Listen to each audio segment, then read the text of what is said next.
So, welcome to our Saturday Community of Practice session. And I would like to invite Marlaine Polovin, our presenter today, to introduce herself. She's doing an amazing topic, the scrambling of the centers, a neglected area of teaching. So, I'm super excited. And Marlaine, if you'd maybe like to introduce yourself, and I invite you also to share what has been the most profound aspect of your Enneagram learning in the recent past? Thanks, Ingrid, and thanks for that beautiful meditation. Just so relevant, sorry, to the topic today. So I'm Marlaine Polovin. I've been working with the Enneagram since 2008, and I'm quite steeped in the Hudson teaching. It's where most of my studies have come from. And I think the most profound thing over the last year for me has been around the Enneagram, has really been working with the Enneagram beyond the space of personality. So I'm part of the year-long Enneagram program that Russ, Hudson and Jessica Dibb are running at the moment. I'm coaching on that. And just the paradigm of the Enneagram for me has broadened significantly, just away from, talking about personality, typologies. And in fact, they barely touch on that in the program. So it really is, a much higher focus to build our awareness around conscious living. So thank you everyone for being here today. It is a complex topic, which I've tried to, and I hope I've succeeded in making it very understandable. And as Ingrid says, it is quite a undertaught topic, but a really, really critical topic. So I'm going to share my screen. Can I ask you, Marlaine, are we allowed to stop you along the way, or would you like to take questions at certain points? How would you like this to work? I think, look, I'm not going to be monitoring the chat. I think, ask questions along the way. That will be fine. Thanks. Okay, so we'll just use the raise hand function. And if you don't notice, I'll start waving, okay? Okay, wonderful. Actually, let me just put everyone onto gallery view. Cool. Okay, fantastic. Thank you. So today I am going to be talking about the imbalance of the three centers of intelligence and how each of the personality types are an expression of this imbalance from a Hudson perspective. So the thinking originated with Gurdjieff, and it was Gurdjieff who brought the Enneagram symbol to the Western world. And Risa and Hudson evolved this thinking and focused very much on how the centers of intelligence get scrambled or mixed in relation to our levels of development. So one of the things that Risa and Hudson, amongst many, are very well known for, and I think has been one of their biggest contributions to the Enneagram, is the 9 levels of development. So today's topic links into the 9 levels of development, not in terms of each of the 9 levels, but I am going to give you a very broad overview of the 9 levels. And I'm going to give you an overview of how each type center gets scrambled and a suggestion on what the journey home is for each type. And I guess the journey for all of us is towards the balancing of the centers, which in turn liberates us from, if I can say, the prison of our habitual patterns and brings on board high. So the journey for, do you want me to start again? I'm just actually, okay. So the journey for all of us is really towards the balancing of the centers, as I was saying. So the centers of intelligence relate to the idea that there are three main components of human intelligence, as we know. So the instinctive center, the feeling center, and the thinking center. And at the beginning of our learning about the Enneagram, these are taught almost as separate entities. But Russ and Hudson highlight that all three of the centers actually operate together. And we can't, in reality, look at the centers as separate components. And that's the essence of where the scrambling of the centers come in and the journey towards the unscrambling. So I want to talk a little bit about how the centers reinforce each other. So when the defenses of one center are triggered, the other centers get activated and keep the personality type imbalanced and within the ego structures of the type. And this happens in most situations where our reactivity is triggered. And it doesn't take much for our reactivity to be triggered in many cases. So work situations, relationships, finance, COVID at the moment, careers, an email that triggers us off. And when we get triggered and into our reactivity, we lose our grounded presence and the tension and boundaries are created. And this is actually activated in the instinctive center. So we disconnect from grounded presence and we start becoming distant from our higher self, from our essential self and our true being. So the next trigger, as a result of the tension and boundaries, is the loss of authentic self, and the false self is assumed. And this is activated in the heart center, in the feeling center. So because this assumed identity is not the true self and it puts us at risk, it creates anxiety and fear. And that in turn requires our personality to develop its strategy for coping as we move further away from our true being and our healthy way of being into reactivity. And so we develop a coping strategy which is activated in the thinking center. So in a nutshell, the centers continuously reinforce each other. And we can almost think of them a little bit as a cat's cradle. And I guess it makes sense if we think about it, because we often miss the mark on grounded presence, open-heartedness, love and compassion, as our feelings are taken up by our habitual reactions. And we often don't access our inner knowing because our minds are noisy and cluttered. And this is what takes us down the levels of development into the personality and ego structure. So the good news is that if we work on any one of the three primary issues, like resistance and tension in the body, identification with the false self, fears and mental strategies, it paves the way for us towards functioning in a healthy way of being.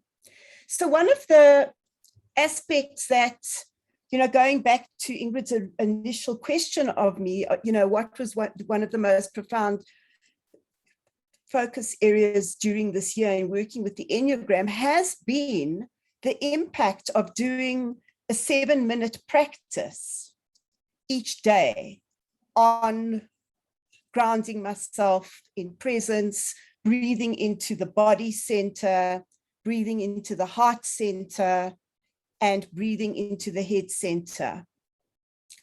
And that has been a practice that in this year-long Enneagram program that has been encouraged by Russ and Jessica. And the difference that it makes has been hugely significant. So in terms of the scrambling of the centers, so the journey for all of us is working towards balancing our centers, which will liberate us, as I said before, from our personality type structures, and bring on board the higher thinking and higher emotional centers. This is what Gurdjieff spoke about, the greatest potential in all of us to access higher consciousness as manifestations of two additional centers, the higher emotional and higher intellectual or higher thinking centers.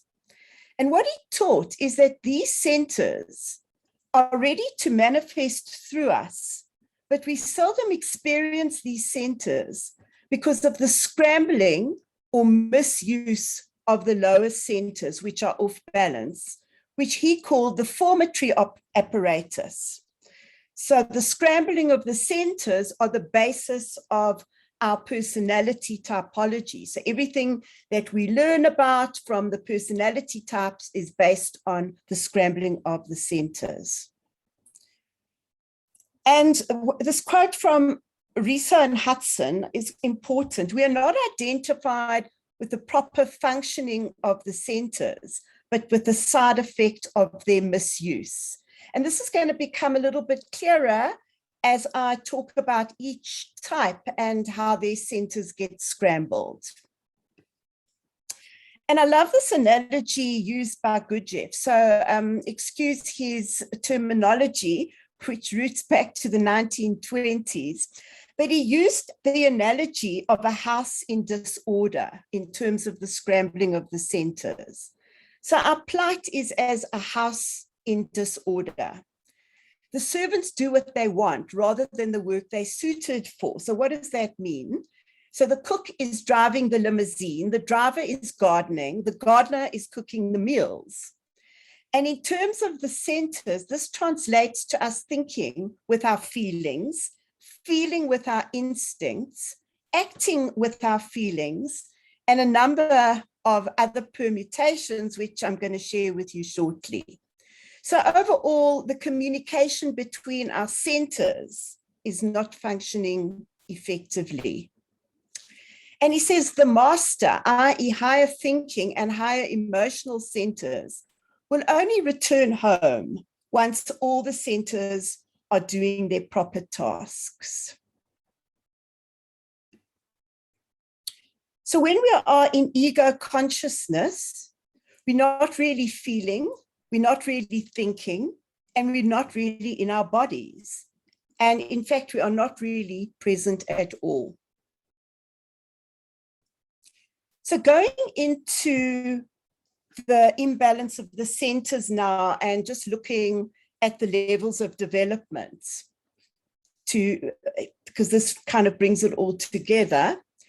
So Russ and Hudson, in their explanation of the imbalances of the centers, link these imbalances to the levels of development, and particularly the shock points. So they talk about a shock point between the healthy and the average range, i.e. between levels 3 and 4 is a shock point. It's also known as the wake-up call, in terms of the levels of development. So if we are awake enough to notice that we're dropping down, that could be a wake-up call, that we're moving down in our reactivity. And I just want to point out to this funnel-like shape that is also on the slide, because as we get more reactive and go down the levels of development, our options start closing down. We do not have that freedom. We're moving away from presence. We're moving into our reactivity and to our personality structures. And between the average and unhealthy range is another shock point. That is between levels 6 and 7, also known as the red flag level. So once we drop down into the unhealthy levels, quite difficult to come up, and often we will need some outside support to actually do this.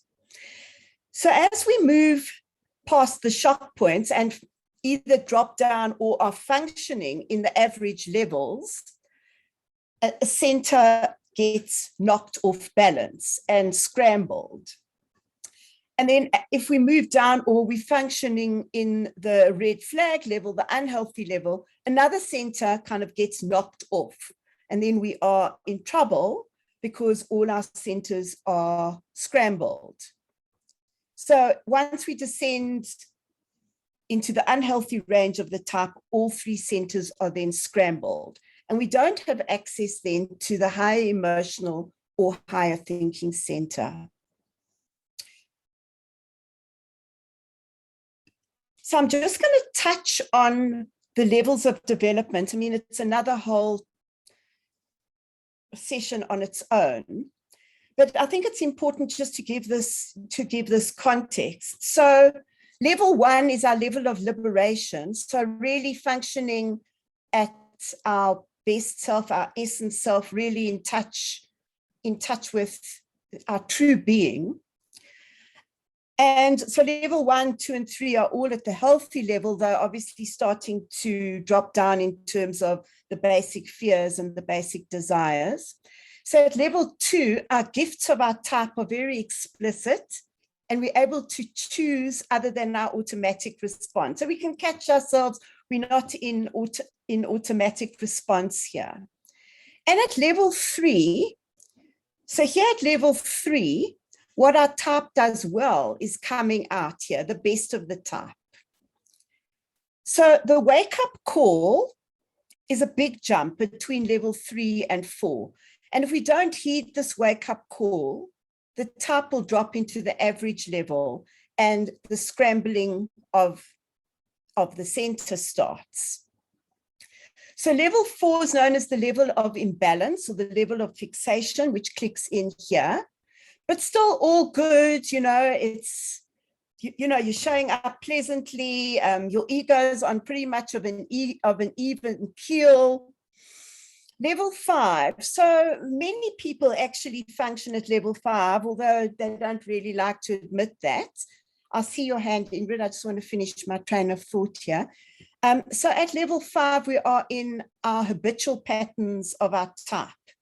And, maybe it becomes a little bit apparent we look like our type. So our type becomes a little bit more obvious, and the pattern of our type, it starts getting portrayed. Ingrid, you've got a question. Thanks so much, Marlaine. And my question is about the way in which you're presenting it, almost as if we start at the level of liberation and we drop. And in Russ's other teachings, I've heard him say most of us are functioning in the lower levels of average, and if we're at level 4, we're having a pretty good day. And to step up from there is a really big process, and it takes a lot of inner work. So I kind of wanted to add that in, but I also wanted to ask you about the way in which you are presenting it as almost as if we start there and we drop down. Yeah, it's a brilliant question, Ingrid. Yeah, I'm just really presenting it, we can start there and drop down, or we can always be functioning at the average level or even at the unhealthy level.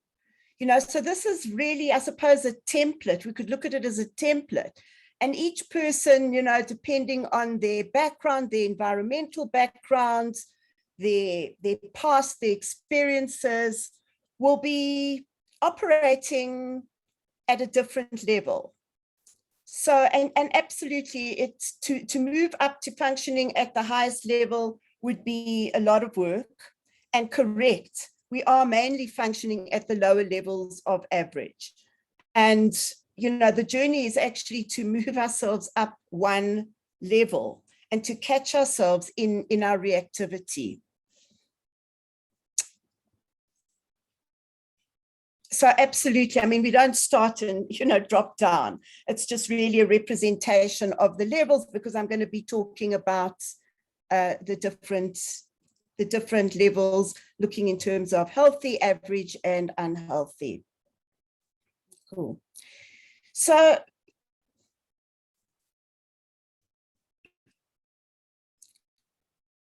what I want to share here, And, you know, I thought of many ways to represent this, and I have actually used the information from Wisdom of the Enneagram. But this is a diagrammatic representation. I hope it looks a bit complicated, but let me explain it, which really talks about, it's the whole nub of the scrambling of the centers. So the red line underneath each of the types indicates the center that the type primarily identifies with. And I think we all know this. So type 8 identifies with the moving instinctive center. I'll talk about 9 in a moment. Type 1, also with the moving instinctive center. So I'm just going to talk about the secondary types for a moment, which is 8, 1, 3, 4, 5, and 7. So 1, also the moving instinctive center is the center primarily identified with. 2, the feeling center. 4, the feeling center. 5, the thinking center. And 7, the thinking center. So where there is a box around 9, 3, and 6, these are the primary types. So they're actually on the triangle within the Enneagram symbol. And what they do is they indicate which center is cut off from the other center. So they are dealt with a little bit differently in terms of the scrambling of the centers. And what the attempted arrows indicate is the linkage or scrambling between 2 centers at the average level of development. So I'm just going to stop there and ask if there's any questions so far, and if this is landing for you, making sense. Angela? And thank you. Marlaine, I'd love a little more unpacking about what you mean by scrambling between the two. I have a vague idea of that, but is there anything more specific I could be understanding? Say, if there's scrambling between, let's work with a 4, between thinking and feeling. Could you go one level further in unpacking that? Thank you. Yes. And I'm going to be moving on to doing exactly that. So the scrambling of the centers, just to answer your question before I go into it in a little bit more depth, is if we take type 4, so the primary center that type 4 identifies with is the feeling center. But as type 4 operates or it either drops down or is functioning at the average levels, the thinking center gets scrambled with the feeling center. So they get off balance. And I'm going to talk about how that shows up. Great, thank you. Audrey. Yeah, I think an example will help. So how does that look like in real life in an individual who is experiencing the scrambling? I'm also not sure I understand how these arrows work, because with 4, you said the feeling center is the one that's leading, and then feeling is scrambled with thinking. I think a practical example will help. I can maybe contribute. I'm going to be going into it in the next slide. So can I just ask you to hold that, and then I'm going to explain each of them. You don't want to just go into the 4 a little bit, because I think I can clear this up very quickly from an example. It might help. Would you like me to do that? Well, maybe I can do that, and then you can add to that, Ingrid. So if we talk about type 4, so when type 4 is functioning at the average level, and their thinking center starts mixing or merging with the feeling center, they start overthinking their feelings, if I can put it that way. So they start getting a little bit more into that trap of ruminating about their feelings, going really reflecting back and getting a little bit stuck in the combination of overthinking around their feelings.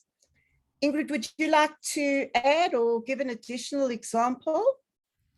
Yeah, I think it's very helpful to understand it almost in terms of energy. So the way I use it in coaching is to help fours to notice that their feeling energy has gone into their heads, and they're spending all their time in their heads analyzing themselves and trying to join the dots and reflecting on the past and trying to understand, why am I a mess? Why is there something wrong with me? So there's a lot going on in their heads. And what's actually going on is they're not truly in touch with their actual feelings. They've kind of gone into a loop in their heads of comparing themselves to someone else, and it's very, very difficult to heal and to grow in that space because it's endless and it hasn't got the answers at all. It's actually a symptom of self-disconnection. So when fours are able to notice, oh my God, I spent the whole day thinking about my ex-partner and how I messed up the relationship or whatever, then they're able to drop down and they're able to connect with their bodies, which is the one that's missing.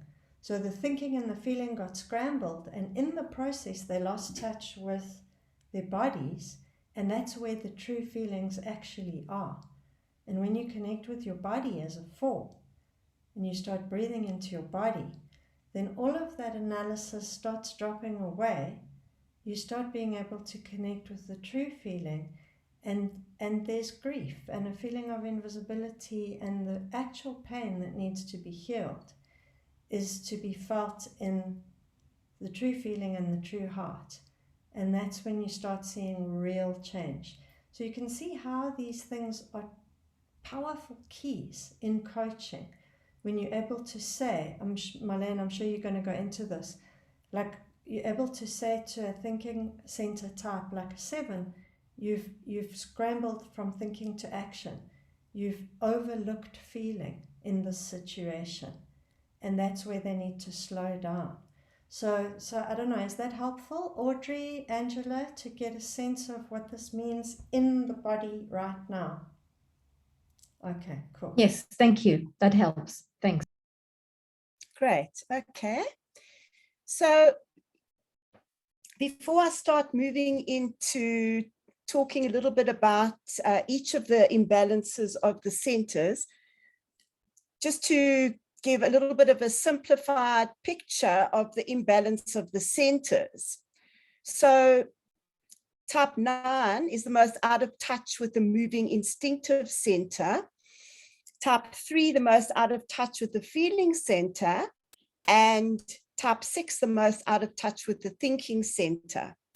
And as you can see, the scrambling takes place in the average level, and then if one is functioning in the unhealthy level, there's an additional scrambling of the centers. So let me go into it in a little bit more detail, and hopefully this will make sense. So talking about type 8, so we know that the primary center that type 8 identifies with is the moving instinctive center. And when type 8s are healthy, they're very much in touch with their heart center and let go of the belief that they must be in control all the time. But at the average level, what happens is the moving instinctive center scrambles with the thinking center. So they start getting mixed up. That's really, or becoming imbalanced is another word. So they're no longer, what's happening here is they're no longer functioning from the spontaneous energy of the instinctive moving center or the objective clarity of the thinking center. So they start strategizing around meeting instinctive needs And there's just generally a loss of spontaneity and objectivity.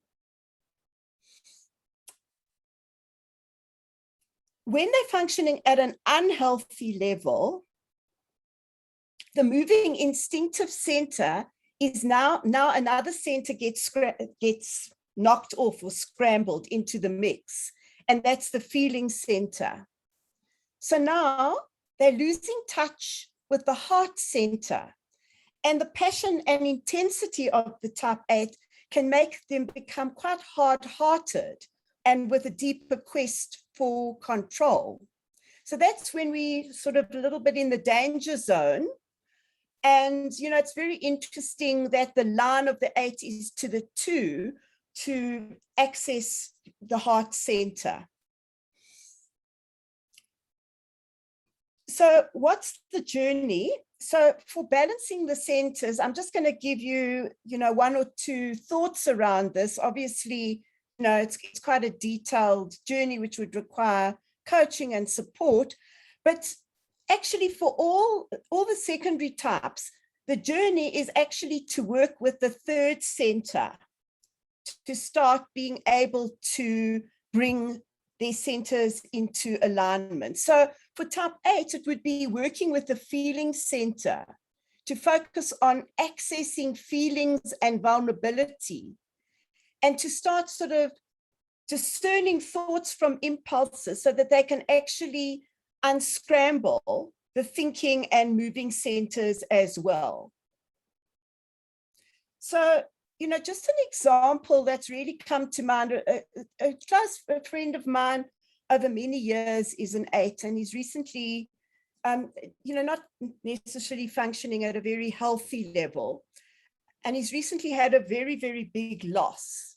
And I'm just noticing, the kind of conversations that we're having, and, seeing him grapple with now getting a little bit more in touch with that feeling center, and sometimes these real calamities and tragedies do happen to bring some insight for us, to bring an opening perspective.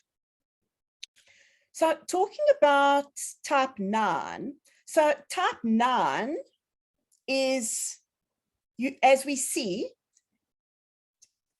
the primary identification is with the moving instinctive type center, and the moving instinctive center is in the box. So what's happening here is when 9s are functioning at the average level, they're the most out of touch with the moving instinctive center. So there's a disconnection between thinking and feeling and the moving instinctive center. So at the average level, they're functioning either in instinctive mode or a combination of thinking and feeling. So when they're in the instinctive mode, they're very much on autopilot, engaging in activities that don't require, a lot of active participation. They're very much into their routines at this point, sort of going along to get along.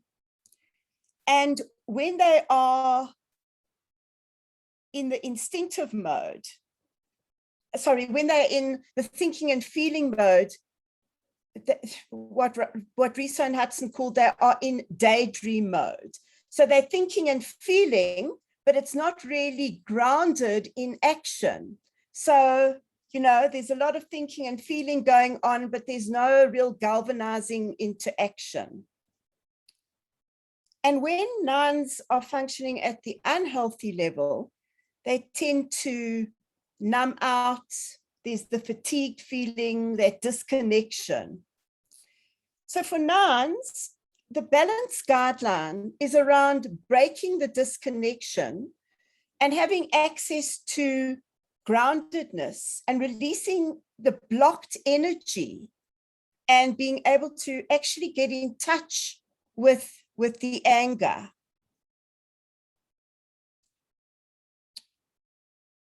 Talking about type 1. So type 1, the primary center is the moving instinctive center. And what happens with type 1s when they're functioning at the average level, there's a scrambling between that moving instinctive center and the feeling center. So what happens here is that they're fueled by the emotion of anger, which stimulates them into action, into criticism, the self-criticism, criticizing other aspects. And they can't feel the emotion of anger without it activating them. And when ones drop down into the unhealthy level, then what actually happens is the moving instinctive and feeling center scramble with the thinking center. So now the thinking center is also knocked off and the centers are in imbalance. And this is where the potential for unhealthy ones is to get into irrational ideas, inflexible opinions, starting to rationalize behavior. And their balance guideline would be to work with the thinking center and to notice and separate from their judgment. So, so it's always the third center in the case of the secondary types that becomes a focus to actually assist in the unscrambling of the centers. Ingrid? Can you clarify for people what you mean by secondary type? Sure.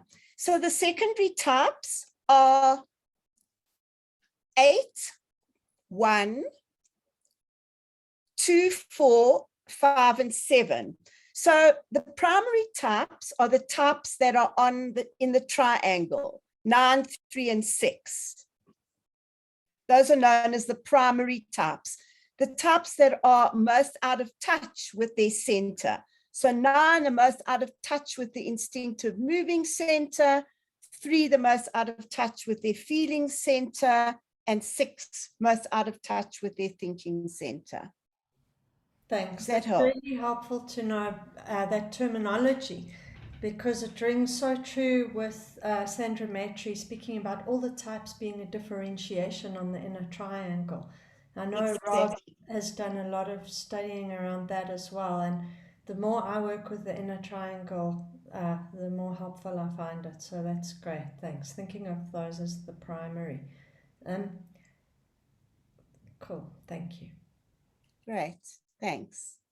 Can we, before we move on, were you about to move on to the heart center? Yes. I was wondering if we could stop here and get a discussion around some coaching examples, because I think that's where it lands and it comes home, for applicability.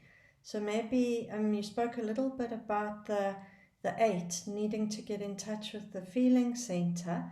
Can we look at some examples from coaching? I mean, I can add some. I know other people here know about this stuff. So let's maybe have a little practical discussion. Is that yeah? Yes, sure, of course. So when coaching a 9, who's functioning, because we see that 9 is in the block, out of touch with the instinctive feeling center. So it would really be around working with them to actually access that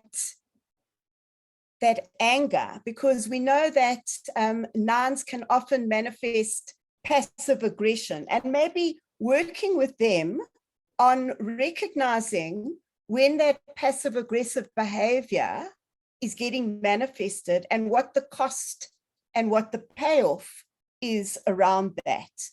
And for all of the types, the journey is towards grounded presence, accessing the heart, and accessing quiet mind, which we achieve through doing meditation practices. And that's why the meditation practices are absolutely critical if we are wanting to move up the levels of development, and to just move out of our own reactivity. So for me, for working with a 9, it would be giving them a self-observation on catching yourself when you're not expressing your anger, helping them work with expressing their anger. Actually, also some body work. So that would be my example. Ingrid, do you want to add an example, or anyone? Any other thoughts? I think what I'd like to do is just link the 9, the 4, and the 5, because what we said about 4, what I illustrated about 4, is that they're scrambling, thinking, and feeling. The feelings going into their heads, they're analyzing, they're ruminating, they're reflecting. And with the 9, the feeling is also getting scrambled with thinking.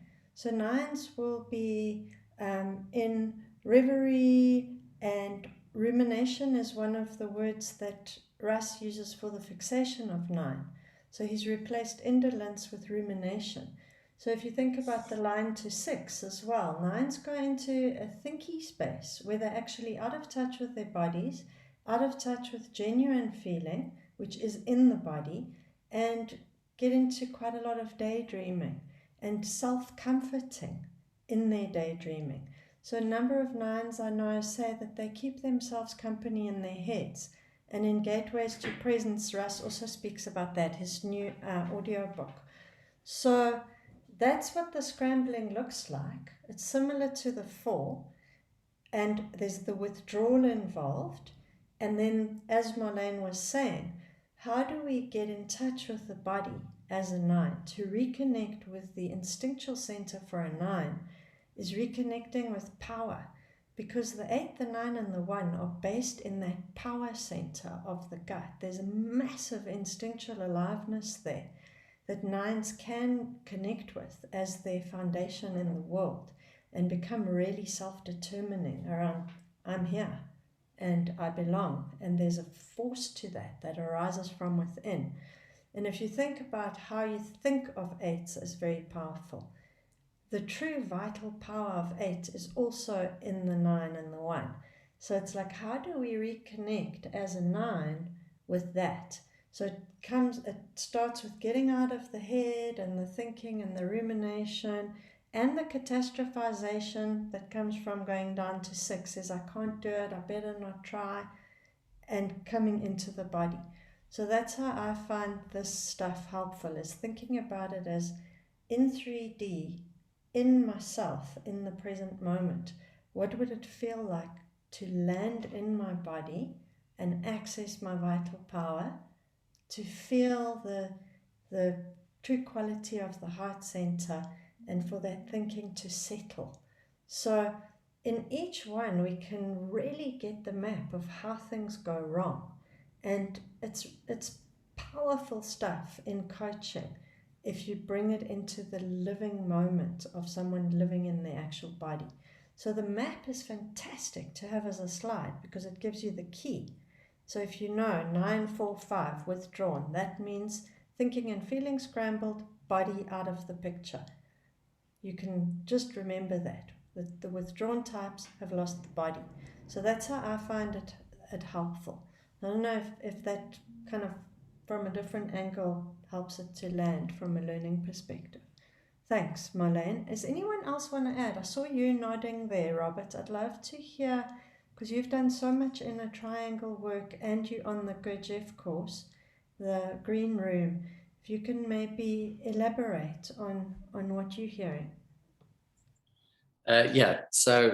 Exactly what you're both saying. And the key that I work with, being on the 369 triangle with all 369s, and actually keep an eye on this for the secondary centers, is truth, courage, and right action or engagement. So the work with the 9 is to land in the body, to connect with their truth, and the kind of anger thing really needs to shift over to courage. The anger needs to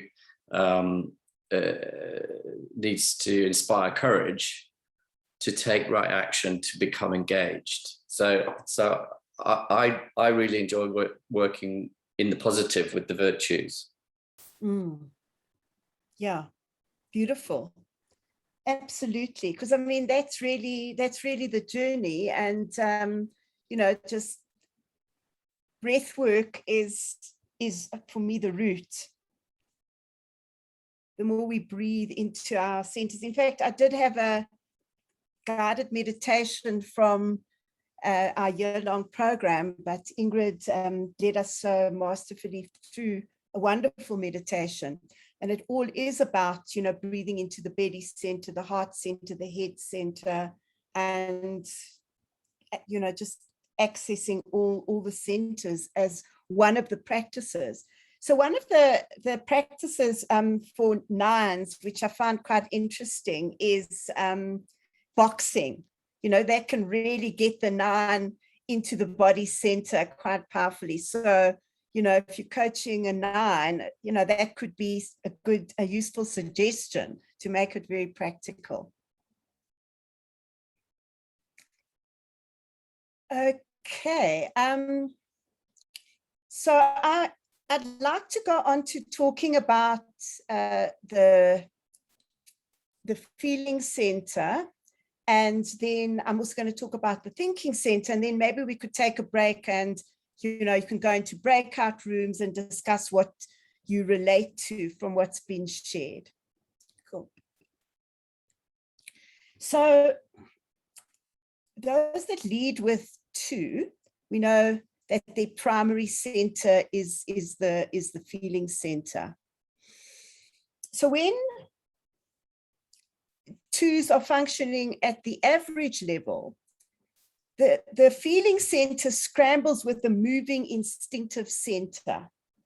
So what 2s start to do is they start to do their feelings. And that's kind of where, you know, the people-pleasing behavior shows up, you know, the anticipating the person's needs, because they're doing their feelings instead of feeling their feelings. And they're starting to get really out of touch with their feelings. When 2s are functioning at the unhealthy level, then the thinking center additionally gets knocked off. So now you've got all 3 of the centers scrambled. So the thinking can become distorted. And what happens when the thinking gets distorted is that can lead to denial, rationalization, obsessive thoughts, and can also, you know, take out their imbalances on their bodies when they are functioning at the unhealthy level. So, and this can lead to their own self-neglect. And, you know, as they go further down the levels, as the thinking center gets knocked off balance, this becomes quite troublesome for type 2s. So many type 2s actually say that their emotions affect them so much that they really have difficulty accessing inner quiet.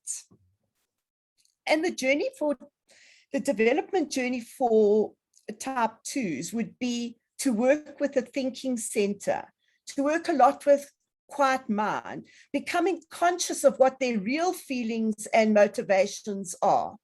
So to put this into a coaching context, you know, if I'm working with a 2, I'm going to be asking them to start to notice, do the self-observation, almost like divide themselves in 2 and have a observer sitting on their shoulder, an inner observer, and just notice when they're kind of galvanized into doing their feelings rather than feeling their feelings.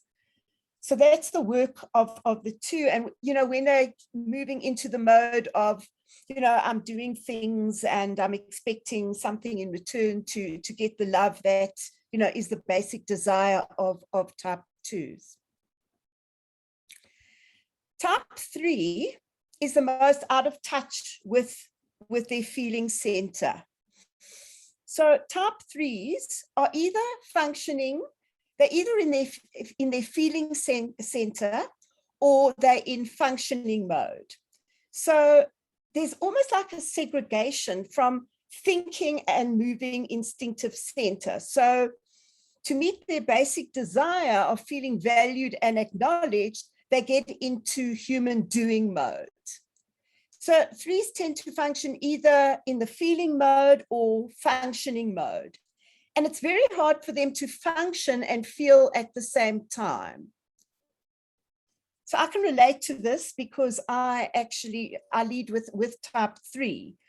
And, you know, the big journey is to actually catch myself and say, what am I feeling here? How can I know that I'm in efficiency mode, but how can I bring some heart into this? And it's not that threes don't feel. I mean, they feel incredibly deeply. And often that feeling is taking place outside of, you know, when we are in human doing efficiency mode. So when threes drop down the levels of development, what happens is the wall around that box of feeling actually gets thicker. And a lot of feelings actually get unprocessed. And this affects their thinking and moving instinctive center. So they start having obsessive thinking patterns, maybe about achievement, maybe about envying different people. And it really starts impacting on what they want so much, which is to engage in an efficient and effective action. So the development journey for threes is really to integrate all three centers and bring feeling into awareness. So again, with an inner observer, noticing I'm in human doing mode. How am I, you know, how am I relating to this person? And I just want to try and quickly access, there was this wonderful quote. I just want to see if I can access it quickly. Yeah, it's a Jungian quote. And Jung said, know all the theories, master all the techniques, but as you touch a human soul, be just another human soul. And that's such a wonderful reminder for type threes when, you know, they find themselves in the box. And then talking about type fours. So type fours' basic desire is to create an identity out of their inner experience.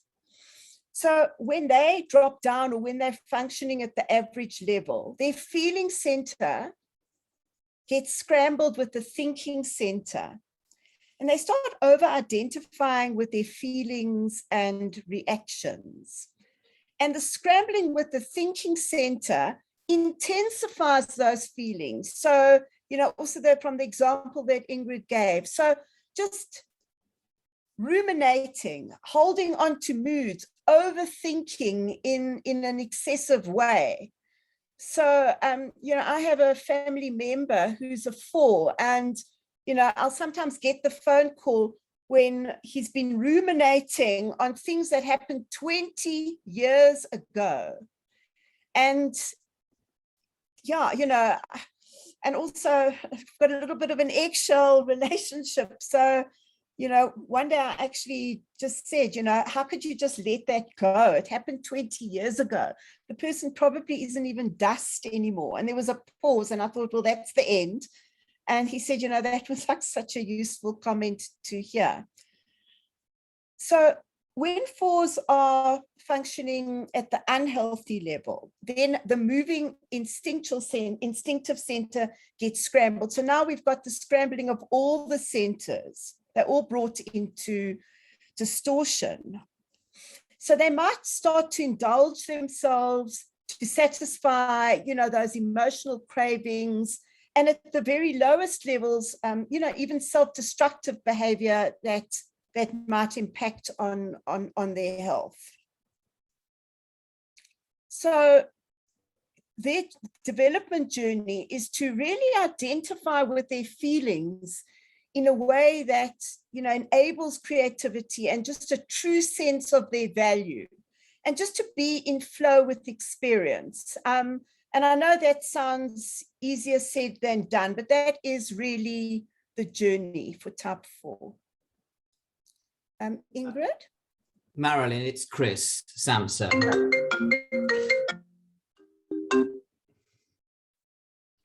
Yes, hi, Chris. Hi, yeah, I'm a 4.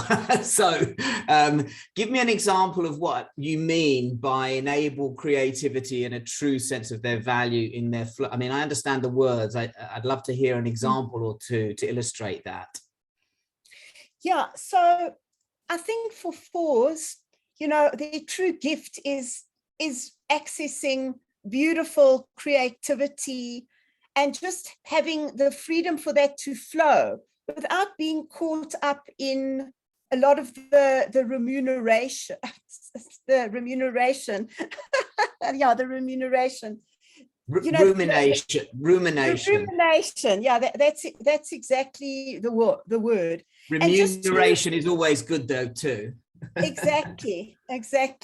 And just to, because there's for 4s, there's a real sense of being out of touch with their value as a human being. And by just being more in flow from the perspective of, I can separate out and know when I'm over ruminating and it's not necessarily helping me or supporting me, to catch myself in that moment and to work with the feeling center and allow a stronger freedom, just access a creative flow without being caught in a trap of that over ruminating. I don't know if that helps. Ingrid, do you want to add something to this? Or have you got a question? I could add something on the 4. So in the 4, it takes the form of self-doubt. But what I really wanted to invite people to notice, because you're doing it by center, is that there's one of each form of disconnection happening in each of the centers. So as I said about the 9, the 4, and the 5, those are the 3 that lose touch with the body. The ones that lose touch with the heart, and you'll know this from your work, are the 3, the 7, and the 8. And then the ones that lose touch with thinking are the 1, the 2, and the 6. So they lose touch with a specific aspect. And if you remember it in terms of those Hornevian stances, it's very, very helpful as an overlay to learning it by center. So when 4s lose touch with the body, what does that mean? They lose touch with their ability to actualize their gifts into the world, to transmute all their insight and subtle ability to perceive beneath the surface of things into something that is generative and an offering in the world. And that's the line to 1, is connecting with the true body center and being fully here without getting caught in what's wrong with me, which is a question that 4s, tend to ask themselves a lot. So I think it's very, very helpful to know the Hornevian stances as the overlay. So that was something I wanted to just flag. I find it much easier to remember those triangles of who loses touch with what. So 9, 4, 5 body, 1, 2, 6 thinking, 7, 8, 3 heart. And that's like your key to growth is there. It's really there if you're looking at the embodied 3-centered human being.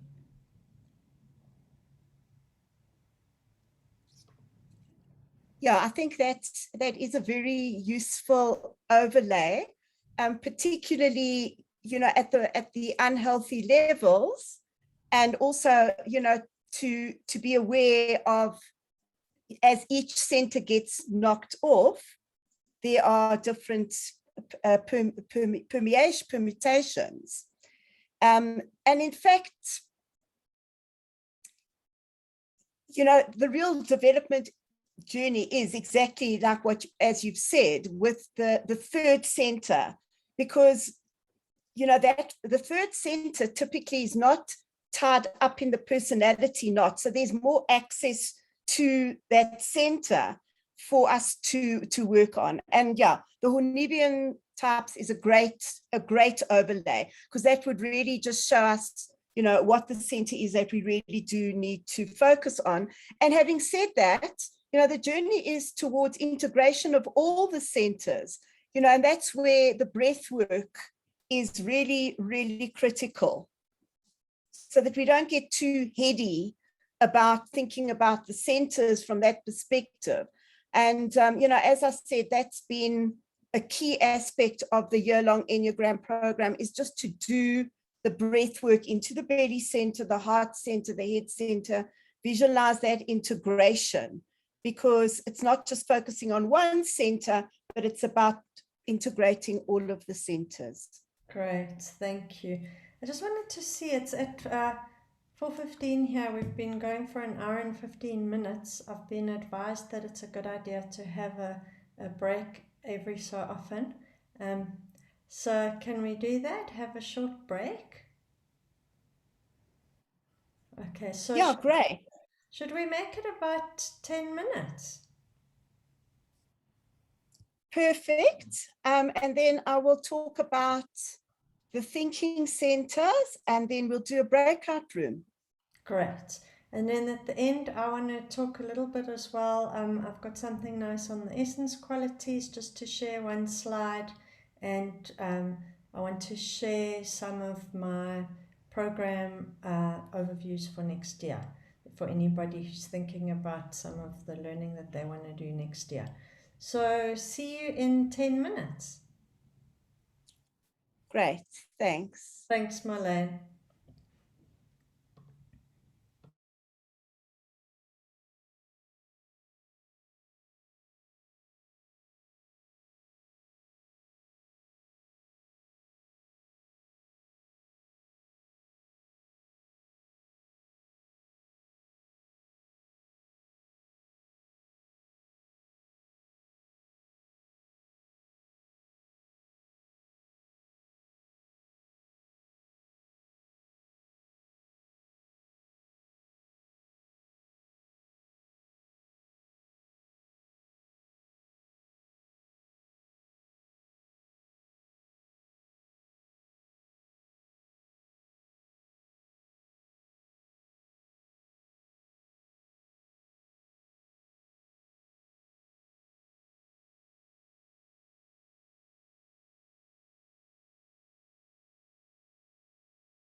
Audrey.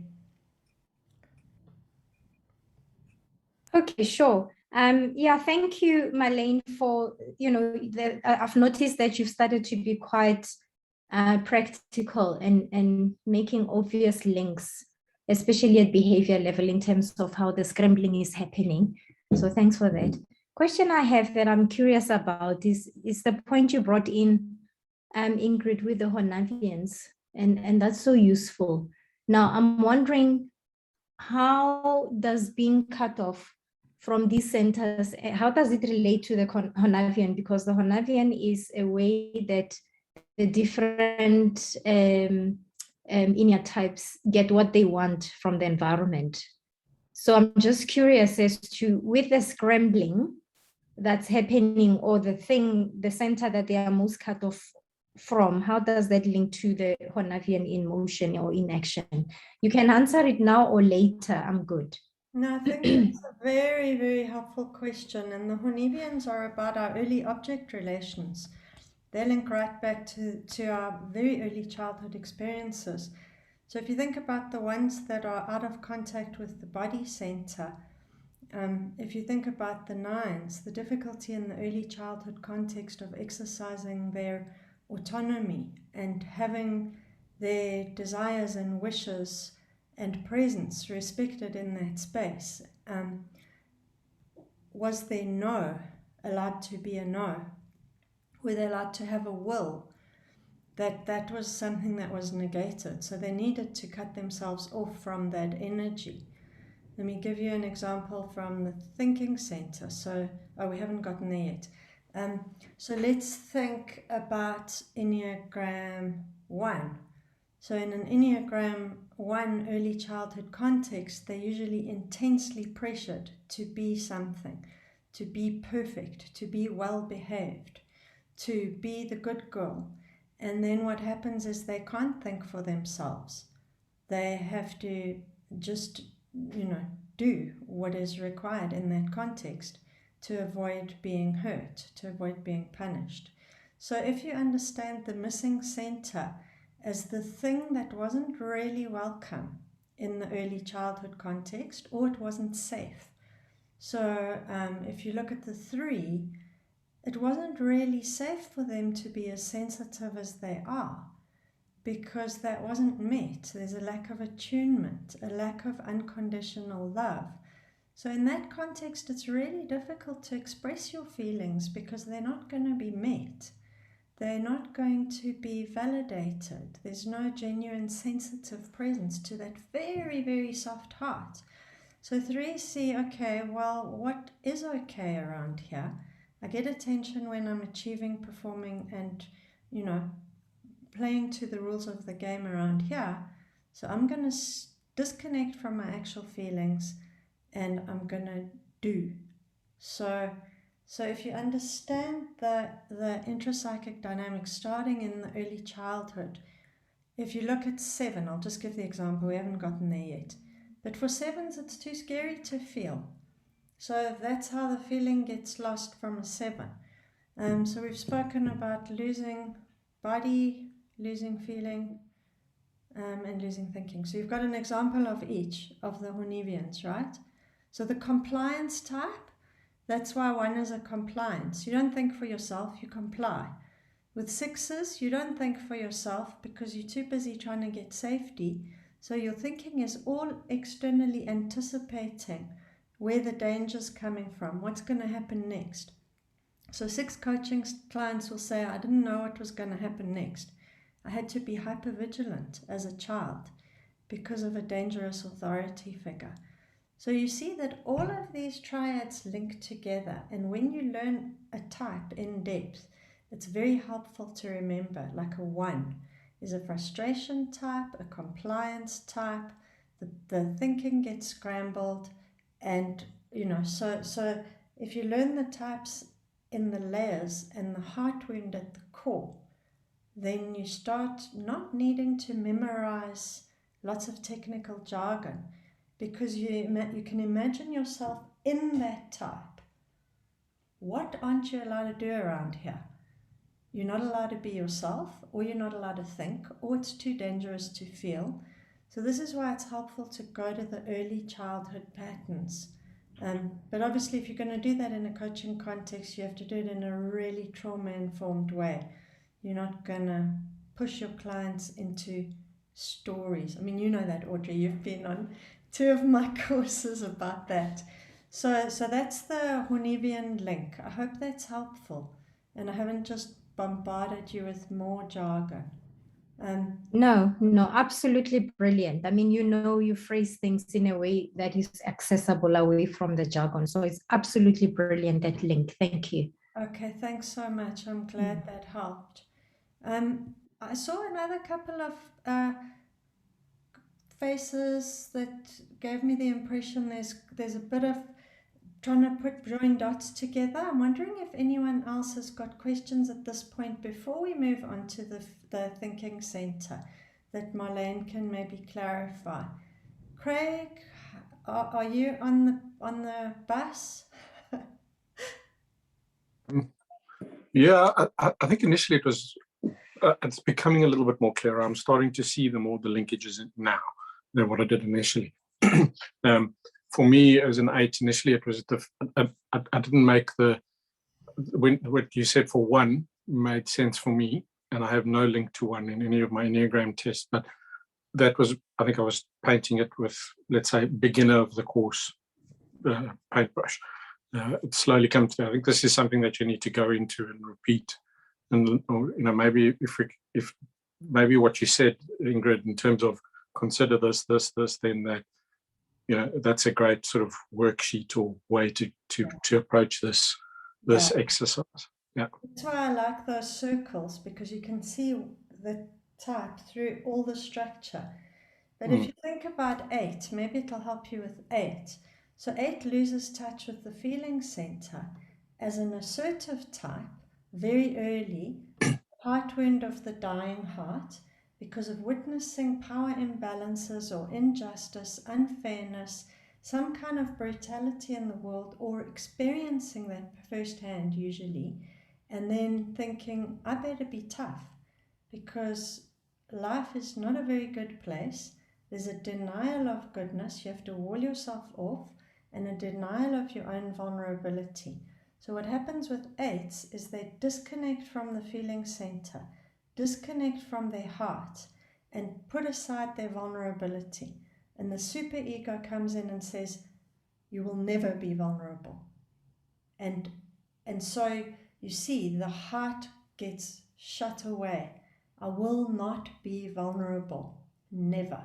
So that's like the defensive structure that kicks in very early. And then what are you left with? You're left with thinking and action. So it's that bias for action, drive for results. And the challenge to slow down and reconnect with that tender, soft, vulnerable, innocent heart is a very big job, because that center was shut down very early. And if you look at the 3 types that have shut down the heart, the 8, the 3, and the 7 have all shut down their sensitivity in different ways. So that's why you experience a 7 as insensitive. They're always hopping on to the next thing. They're not really listening to you. They go and do things without consulting people, and they hurt people because they're not present. That's because they couldn't afford to be present with the heart as children. It was too painful to be here. So they had to escape into fantasy. And then you're left with the thinking and the doing. So for the 3 types that have disconnected from the heart center, there's thinking and doing, thinking and doing. 8, 3, 7, thinking and doing. The heart has gone missing. Feelings have gone missing. So if you think about it in that way, like, where did that center go missing? For the withdrawn types, it's because I'm basically invisible, or my needs don't matter, or I don't feel safe around here, like a 5. And for the ones that lose the thinking center, it's not safe for me to think for myself. 1, 2, and 6. I'm not going to be loved. So the 2 is a little bit more complicated in terms of thinking and feeling. But I hope that helps. The Hornevian link is one of the big keys to unlocking the centers. I'll add one thing, because I'm an 837, so it makes it even harder because you don't have a link to that. So anybody who is an 837 or 945 or 126, it makes it even harder. I think I'll be vulnerable here because it's a safe space. I think that's where because I'm 837 and so cold-hearted, when I do show my heart and I'm let down, then it makes it even harder for me. Yes, exactly. Because you have to do it, and I'm very aware of using my two. But when people let me down when I've done it, then it's even harder. Yeah. It's more of effort and more stuff to do. Well, I would challenge you and say, no, you're actually using your 8. Ranyo says 8 is the softest hearted one on the entire Enneagram. So, yeah, we know you're a complete marshmallow. And yeah, the 837 is a triple feeling wound. So, whatever context you were in growing up, soft, vulnerable, tender feelings were not the way to get by in that space. It just wouldn't have been a good idea for you to be your sweetie self. It wouldn't have been met with attunement, presence, really tender, sensitive mirroring. So it makes perfect sense that you would have needed to say, okay, I need to just put these feelings aside and toughen up. And often 8 children hear that, toughen up. What are you crying about? So, yeah, there's always a very, very good reason why one of the centers goes missing for each of us. Thank you. Cool. So Yeah. I hope that Hornevian link helps. So sorry, Marlaine, I'm hijacking your session a bit here with the Hornevian thing in childhood. That's my big trip. No, it's great. Thanks. Yeah, and the 8, I always think of the 8 as the teddy bear in combat boots. That analogy kind of crops up for me. Yeah, look, I think I really like the emphasis of the Hornevian types, because that's really the growth journey, but also just to reinforce how the different centers do get knocked off.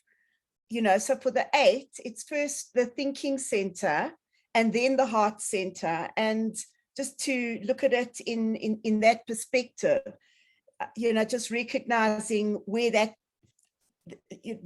kind of theoretical order, so to speak, and the journey is always to work with the third center.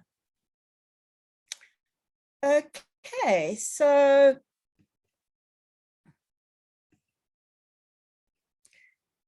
moving on to talking about 5, 6, and 7. So we know that type 5 identifies primarily with the thinking center. And the basic desire of type 5 is to be capable and competent. And we know that 5s identify closely with their thoughts. But as type 5 starts functioning at the average level, the thinking center scrambles with the feeling center. And the energy gets directed towards intensification of the 5's thoughts. So their feelings start to emotionally charge their thinking. They identify with their ideas, their fantasies, and overall mental activity starts to intensify in quite a consuming way. When they drop down, or when they are functioning below the shock point of the red flag, the unhealthy level, what happens is the moving instinctive center gets added to the mix and additionally becomes scrambled. So now we've got a scrambled thinking center, a scrambled feeling center, and a scrambled moving instinctive center. And what happens with this is there becomes an intense focus on the inner world of the mind. And 5s will then start to lose touch with their physical needs, with the body, with the groundedness. So for 5s, the development journey is moving with the moving instinctive center towards groundedness. So very important for type 5s to engage in some kind of exercise to stay grounded. So I have a nephew, he's a 5, he's a professor, and I mean, he's very heady, but I think his saving grace is that he swims every single day. That's like his grounding practice. So that for 5s, it's also about differentiating between thoughts and feelings. So acknowledging feelings, again, the inner observer being called on to acknowledge my feelings and to stop over identifying with thoughts. And again, you know, easier said than done, but that would be the journey for type 5s. So type 6s, again, you know, as you see, type 6 is in the box. So type 6, the most out of touch with their thinking center. So what happens here is this center segregates from the feeling and moving instinctive center. And 6s have difficulty accessing quiet mind and inner guidance. So they function either in thinking mode or duty mode. So when they're in duty mode, they're feeling highly responsible for what they feel they must do. So I feel dutifully bound to, you know, work excessive hours. You know, I'm the one who'll work, you know, around the clock here. The IT system goes down. I'm the one who's dutifully felt that I, you know, need to fix this. So and then when they're in thinking mode, what happens is they're not necessarily evaluating thoughts objectively. And that's almost when, you know, they access a little bit of the committee in the head and they're experiencing some anxiety around their own thinking. So the development journey here is to stay present to their thoughts and to work on reframing distorted thinking patterns. Again, with an inner observer, of starting to recognize, when am I referring to the inner committee or even the external committee? How can I become grounded in believing that my thoughts, my view on something does not need to be checked? So grounding my thinking and just having awareness around, you know, when I'm referring externally. And yeah, so it would be around accessing quiet mind and also just confronting the basic fear of being without support and guidance. So I have a hand. Go ahead with your question. Actually, I'm jumping ahead with my question because it's about a type 7. So can I ask it after you've done 7? Sure. Okay, great. So type 7 identifies primarily with the thinking center. So when functioning in at the average level of development, the thinking center scrambles with the moving instinctive center. So they go into action mode when, you know, so when they feel that the quiet mind is starting to subconsciously emerge and gain access, they might not want that actually, because they fear, the basic fear of type 7 is being deprived and trapped in pain, and slowing thoughts of quiet mind can lead to this kind of sensation. So they tend to be focusing on, they function on in a mental anticipatory mode. So 7s at this average level are caught in thinking and doing. And whilst of course they have feelings, depth of feelings for 7, they sometimes don't necessarily connect with, because they want to move away from being trapped in emotional pain. And I have to tell you, just preparing this piece, and something Ingrid said earlier about, you know, really getting hurt potentially by that action of type 7. So I've recently had an experience with a very close friend where I shared some, there'd been a lot of things happening, a lot of deaths around me. And I didn't feel that there was the depth of feeling that I was expecting, which, now I keep reminding myself and saying, well, just accept the sevenness, which I found very hard to do and very painful at the time. So when sevens are functioning at the unhealthy level, the feeling center additionally becomes scrambled. So how does this play out? So as they move down the levels, with the thinking becomes increasingly scattered. And then, with all the centers now being off balance, there's a little bit of a tendency for sevens to move into panic mode, even mood swings, because all these centers have become scrambled. So the development journey would be to slow down the thoughts by breaking that connection of thinking and instinctive moving, and recognize when they want to stop escaping into thoughts and action and access quiet mind. So yeah, that's that. So the two questions. I just wanted to point out that Rob had a question, so it's not me. Rob? Okay, yeah. Can you speak to sevens that have a high feeling center? I come across this quite often with sevens, using the integrative approach, that you get sevens with high feeling. Can you speak to that in terms of this model?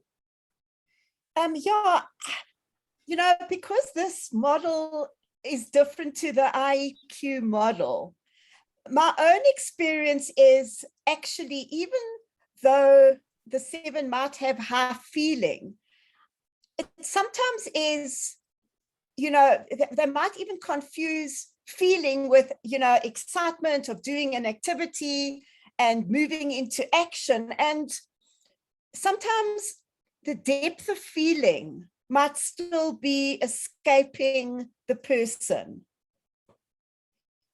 So, it is a little bit of, and I thought about this, it is a little bit of a different approach, because, in the IEQ, there's a focus on, which center, and it doesn't necessarily align completely with the Risa Hudson thinking on the centers. But Rob, that's my experience. I've actually worked with someone with that high feeling center, and it's more feeling about themselves, and I don't want to be trapped in emotional pain. So what's the next action that I can do?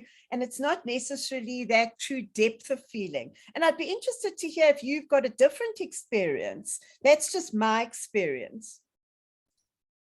Yeah, I think the way that I understand it is that if it's high feeling in a seven, it is supporting the personality. It's supporting the escape from pain and limitation. So it's a kind of overexcited, over positive feeling center. So the feeling center is kind of off, but yeah, it's being overexpressed in some way. That's how I think I come across it, and that's how it comes across to me. Yeah, that's exactly it. Yeah, great question. Thanks. And Chris's hand is up. Thanks, Rob. I think there's, well, yeah, I want to add something maybe later, but let's take Chris's question. Yeah, as I'm reflecting on this model, I find more and more I'm working less with the core type and more with the tri-type when I'm working with clients. And it looks like the route into this model is very specifically with the core type. And if I'm thinking about trying to apply this from a tri-type perspective, it already looks too complex. Yeah. Is the route in only working with the core type? Yes, so Risa and Hudson work with the core type. Although they know about the tri-type, that's not really a focus of their work. Okay, thanks. That was what I wanted to speak to exactly, is like Rob, you saying you might find a seven with high feeling. the way that I would work with that, Chris and Rob, is look at what the trifix element is in the feeling center. So if you've got a 792, say, or 782, doesn't matter what it is. When the feeling center is 2, how do you connect with the healthy version of 2? Because if they're high on feeling, they're probably using a high 2 either to be very charming and escape interpersonal pain, or to be very, very active if they're a social 2, being super generous and doing this social 2 thing. So the feeling is lost in the trifix elementish type of way. So if you can figure out what the feeling element is in a 7 and work with the healthy version of that center to access the feeling. Because otherwise a 7 won't know what you mean by feeling, really. Or you can use the line, like with 8 to 2, luckily they've got a line to the feeling center. 7 doesn't even have a line to the feeling center. So there you can use the 4, which is on the 714 triangle, or you can use whatever their trifix element is to try and get in touch with the healthy version of that. But in all the trifix heart center types, you're dealing with worthlessness and shame. So to work with 7 feeling, like any feeling, you've got to get down to the level of shame and identity. So the pain of lack of attunement, disconnection, rejection, whatever it happens to be. So I don't know if that helps. I mean, these things are incredibly subtle and sophisticated, and every single thing is interconnected. So that's why I like to go to the core feeling. What is the core feeling that drives the type? And then you start, and that's the heart wound, basically. When you get to the heart wound as the emotional driver and the lost childhood message, then you understand the entire type structure built around that and what's gone missing, how to get it back. And then the Enneagram provides a kind of map of where do you go to get your missing pieces back. And Chachamba was saying in our session with the Global Summit, she was saying, we mesmerize ourselves, we hypnotize ourselves, and we amputate parts of ourselves, and we trade parts of ourselves in. And that's Julia Cookard's PhD title is something like that. It's about self-hypnosis, amputation. So it's very helpful to ask, where have my feelings gone? You know, when 7 goes to 1, there's 0 feeling involved. It's, you know, there's nothing going on there from a feeling perspective. So I don't know, does that help? Chris and Rob, any other questions about trifix? Because I work with that all the time. That's really helpful. Thanks, Ingrid. Yeah, thank you. That makes sense. Cool. Right. Okay, so that's what I wanted to share today. And then I thought we could do a breakout room and just have a discussion on, it's quite broad, what do you relate to in terms of the scrambling of the centers in relation to your Enneagram type and the levels of development. And what I'm going to try and do is actually, hope I'm able to do this, to put screenshots of those 3 slides in the chat. Let me see how that would work. So I think I need to stop sharing to practice. And yeah, I got to this a bit late, but the notion, really just repeating what you said, was that while many 7s and 8s I've seen are very, very expressive, it's kind of an action orientation or just an access to what I call the positive, the good feelings and emotions, and not necessarily sadness, anger, and fear. And all their flavors. So it's a so that link to the higher side of 2 and 4 I think is a powerful place to go. Yeah. Thank you. Did Thanks. you talk about? So yeah, that's me. I'm not really speaking for the group. So let's hear from anyone else who was in the group. Rob, Steph, Rob, you want to add something? I was just sharing that I like, for the primary types, I like the description of the two modes of operation. There's something astute and accurate in that I think is worth exploring.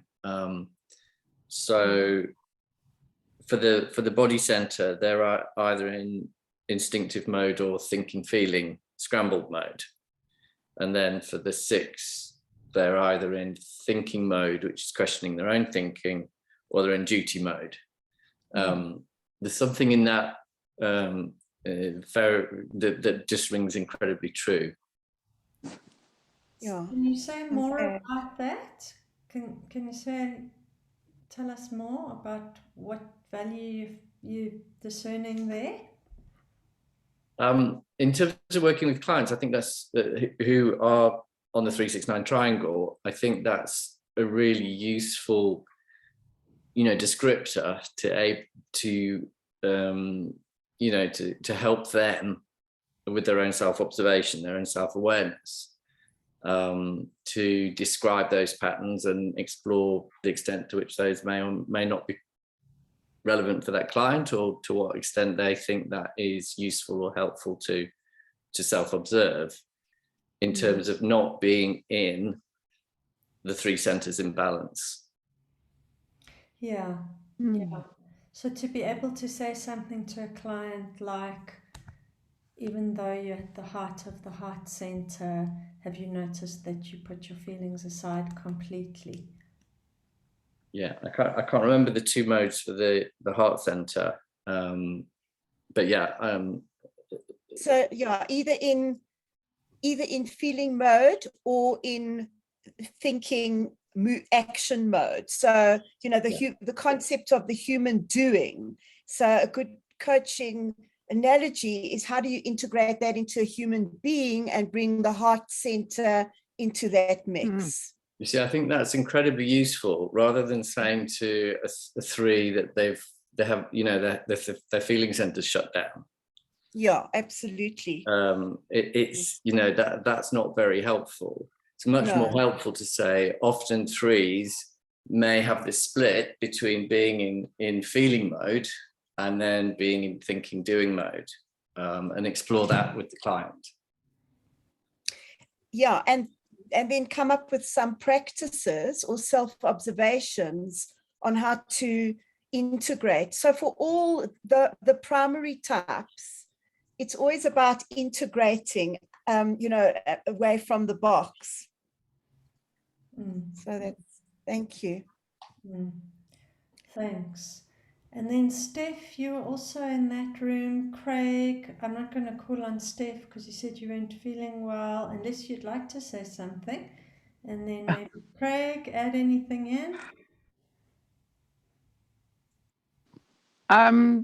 Thank you, Ingrid.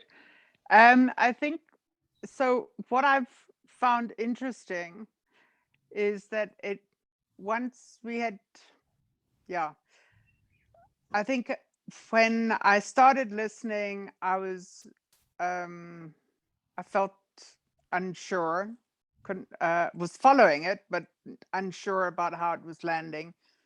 As I've listened further and understood that we're working just with working through the lens of core type, then it landed. It was confused. Well, I was finding it confusing because I've only recently started trying to focus on tri-types. And so that was a head shift. And now this is a different head shift. So I came up with the analogy of, it's like listening to somebody talking in your language with a foreign accent. You recognize every 3rd or 4th word. And so I'm going to, I look forward to being able to check in with the recording so that I can really grab it. Thank you. Okay, cool. Yeah, thanks. Yeah, it definitely isn't linked with the tri-type. As I mentioned, Risa and Hudson work with the core type. Thanks. And Craig, from that room, anything from the room that you took away that you'd like to share? I think what I've mentioned to the guys was that, in terms of we need to try and get a balance. If we'd watched this, if we'd pitched up and had this meeting 5 hours earlier, we all would have been in different equilibriums with our centers of intelligence. So the recording, maybe looking at it with a slightly different proportion on thinking, feeling, and heart, you will appreciate more out of that. But yeah, it's about, for me, getting that balance and reaping the rewards of each of the centers. Beautiful. Yeah, and when they are all activated and in harmony, then I think of it as true integrity. There's like that central channel where your mind is in right awareness, your heart is open and full and responsive and alive and sensitive, and you're actually here on the earth, in your body, present, and you can respond to the invitations of the moment from a place of being in the now, without the projections of historical ego. So like the healthy relationship with all three, and then their harmonization, I think of that as kind of our birthright. And that's what gets distorted in early childhood when, either our needs aren't met or there's big impingements on the expression of one of those centers. Then we lose that natural, the true self is the aligned inner harmony of the three. That's my sense of what that means, what you're saying, Yeah, that's exactly it. And, in the most simple terms, it's, irrespective of the technicalities of which center, it is around how do we unscramble the centers, take ourselves up the levels of development, and, and I've said it a couple of times, but just the power of breath work. And that's really emphasized throughout the new Enneagram teachings,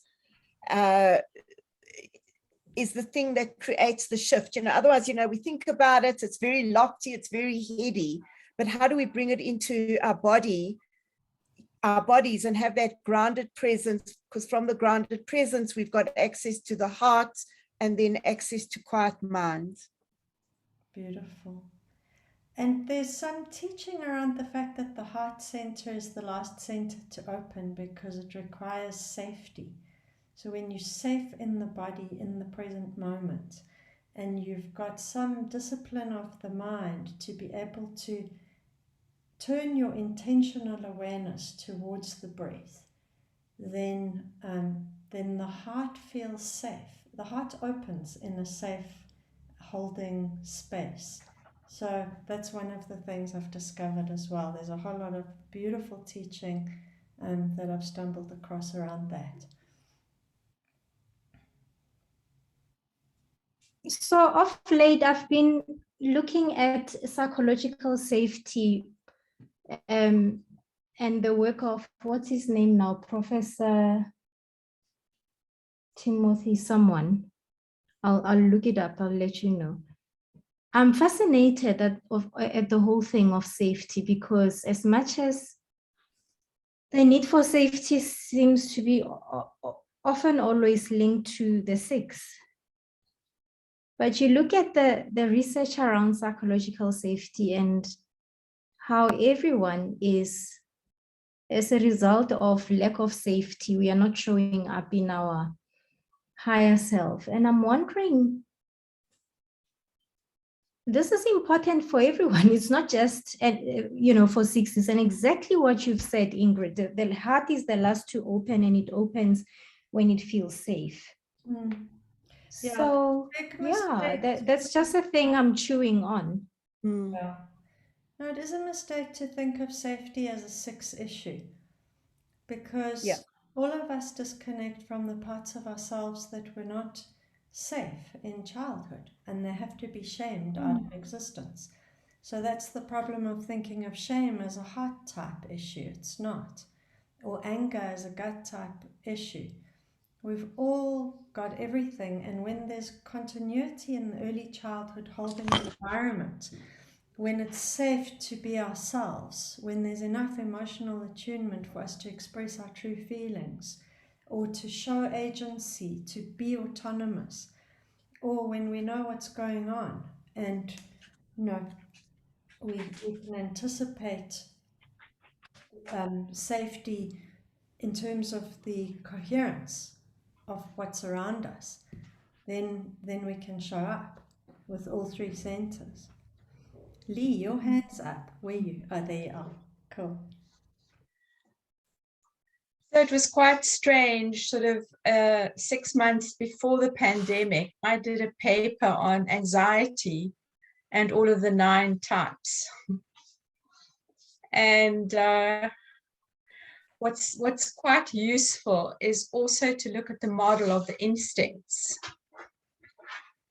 and to use that in a very pragmatic way with clients to assess where their anxiety is coming from.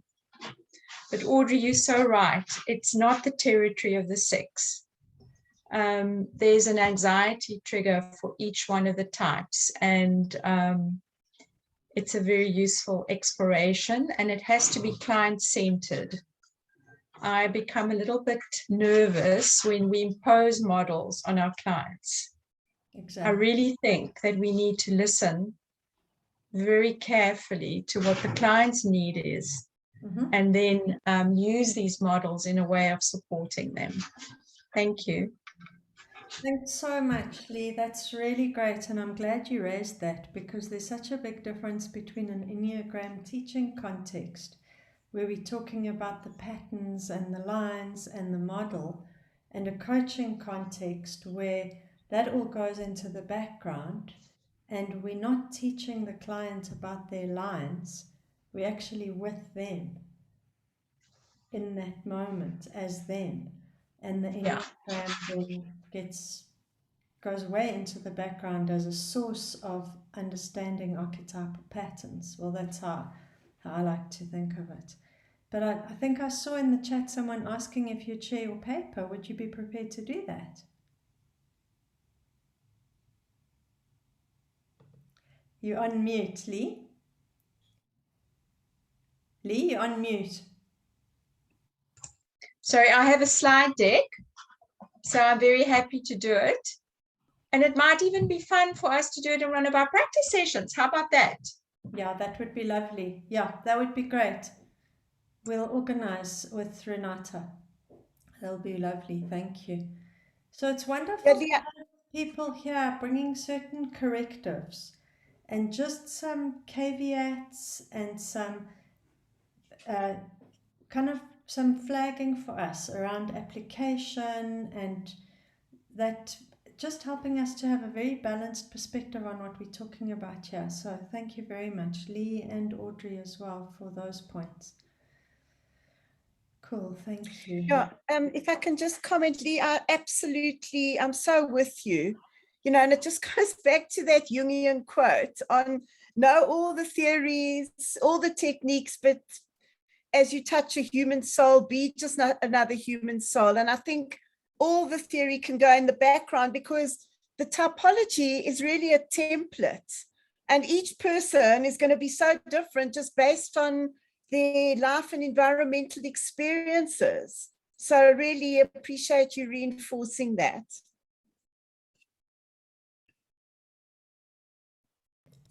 Thank you. So who else would like to share? We spoke to people from the first group. Audrey, you spoke. Anyone else from Audrey's group who wants to say something? Getty, please will you come in here? It's really been a challenging afternoon for me. I've really struggled with some of this stuff. And I think maybe it points towards some of the work that I'm doing at the moment. But I was left with a sense as a 268 that for me, my alienation from action is really a challenge. So to get into my 8 requires a massive effort, really conscious feeling and thinking effort to get there and act. And that the comfort zone is much more in feeling, where I'm totally at home, and thinking where I'm comfortable, if a bit paranoid, but getting to that 8, getting to doing, such a huge challenge. Thank you for that. Yeah, so noticing the what's put in front of you here probably needs a few more layers of exploration as to how this knowledge could manifest in terms of that experience of a disconnection from knowing what to do. Absolutely. Or how to Yeah, get so- started. Yeah, it's a really helpful thing to put into the process that I'm working on at the moment. So I'm very grateful, Marlaine. Thank you. Lovely. And Jill, you were in Getty's group, and Susan. Yeah, I can say maybe one thing. I'm not sure if this is useful, but it's useful. It was useful learning to me in my Enneagram journey and coaching. So I'm an Ennea 1, a gut center type. And I've always spent a lot of time in my body, but with exercise. But what has become very clear to me is that I don't know my instinctual body. I know to drive my body, and I know how it feels so great when you fit and strong. So in that aspect, I was in it, but I wasn't in it at all from a gut center, hearing my own voice, even knowing what I wanted, because being an Ennea 1, you're a compliant type. So I always defer to the external rule or the external directive. So it was just interesting to me to notice that distinction in myself, that, being connected to your body and enjoying your body is not the same as being connected to it internally from an instinctual point of view. So it might be useful if you coach somebody in the gut center to ascertain that level of connection. Wonderful, thank you. And Jill, in terms of your connection to thinking, like you say, you defer to the rule and you relate to that aspect of it, that you look for the rule to know what to do. What is your experience of hearing about other, or what does it mean for you to access healthy thinking in yourself, if you don't mind sharing that? What is the experience in your head? Well, before I knew different, it really meant endless churning. And also being an Ennea 1 with a whole perfectionistic link is what is the best thing to do, not the best thing for me, but like the best thing in terms of the others. Like, how will I look, in other words? So there's kind of a disconnect with myself. So I think the thinking in the past and has mostly been churning, but the most recent practice has helped a lot, which is bringing me into connection with my instinctual self. So trying to hear my voice, speaking to my stomach, which is something that my coach told me about, and also telling the group about it, which was kind of weird in the beginning, but I love it now. And also it's given a whole new flavor to my meditation, because just being in my body, so I'm almost experiencing my body in a new way. Like there's this me inside me that's different to the exercise me. I don't know if that makes sense. So that's kind of what I'm accessing. And the speaking to my stomach thing has been really unbelievably powerful. So yeah, I think what that illustrates so beautifully and powerfully, thanks Jill, is that healthy thinking center is not about having different types of thoughts or becoming like a head type. What it means is a certain quality of awareness that's able to pay attention to what's happening inside us. So you see that the healthy thinking, when that comes online in an Enneagram 1, actually manifests as being able to listen in very carefully to one's own truth and find out where that's coming from, where is it arising. So it's like the almost caring inquiry is, what's going on with me? Same as with the 7. It's slowing down and bringing the thinking, healthy, open awareness to what is arising in the heart and where a feeling's gone missing, and noticing and touching into things that might not be very fun. So I think you helped us understand that so well, Jill, that accessing and healing the disconnection from thinking is bringing your thinking back from the rules where it was lost and turning your awareness, your healthy open awareness, inwards. So thank you for that. That's beautiful. And it's the same for 2 and 6. When the thinking center's lost, the recipe is, how do you cultivate the form of awareness that you can bring to your own arising truth, the truth of who you are. So thank you. That was so beautifully expressed. Thanks.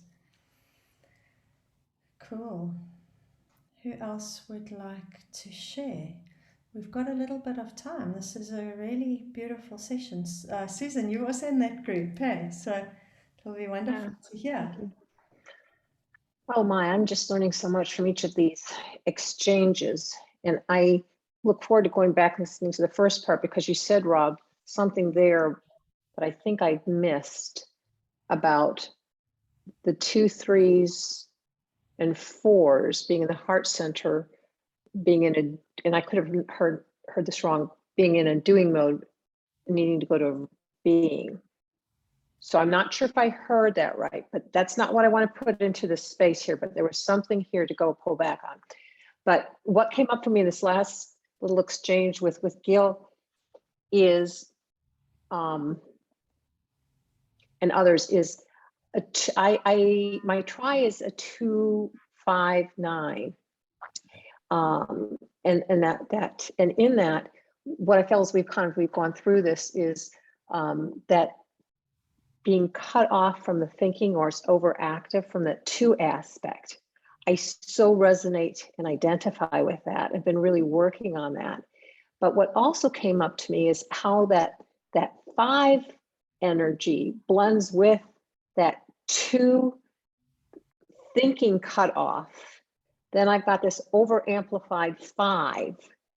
So I've just been learning and trying to pull in learning and everything. And sometimes my brain is just exhausted. It's like too much coming in and not great thinking.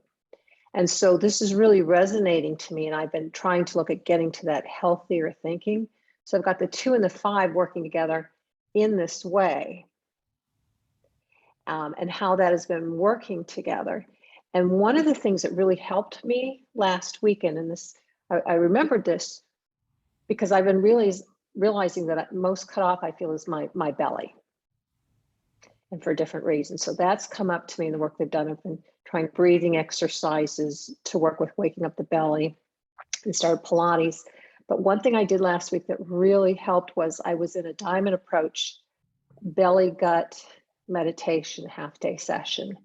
And we did, and this is the reason I went into that. I know I needed that inquiry. Wow. And just going to inquiry, because that deepening in that opened so much for me. And I came away from that full day session and I was like so exhausted going into it, so zoomed out. I was like, do I really want to do that? And I was so grateful because I just felt more peaceful and calm when I was done. And so anyhow, that was very useful for me with the belly, getting into more of that belly and quieting the mind.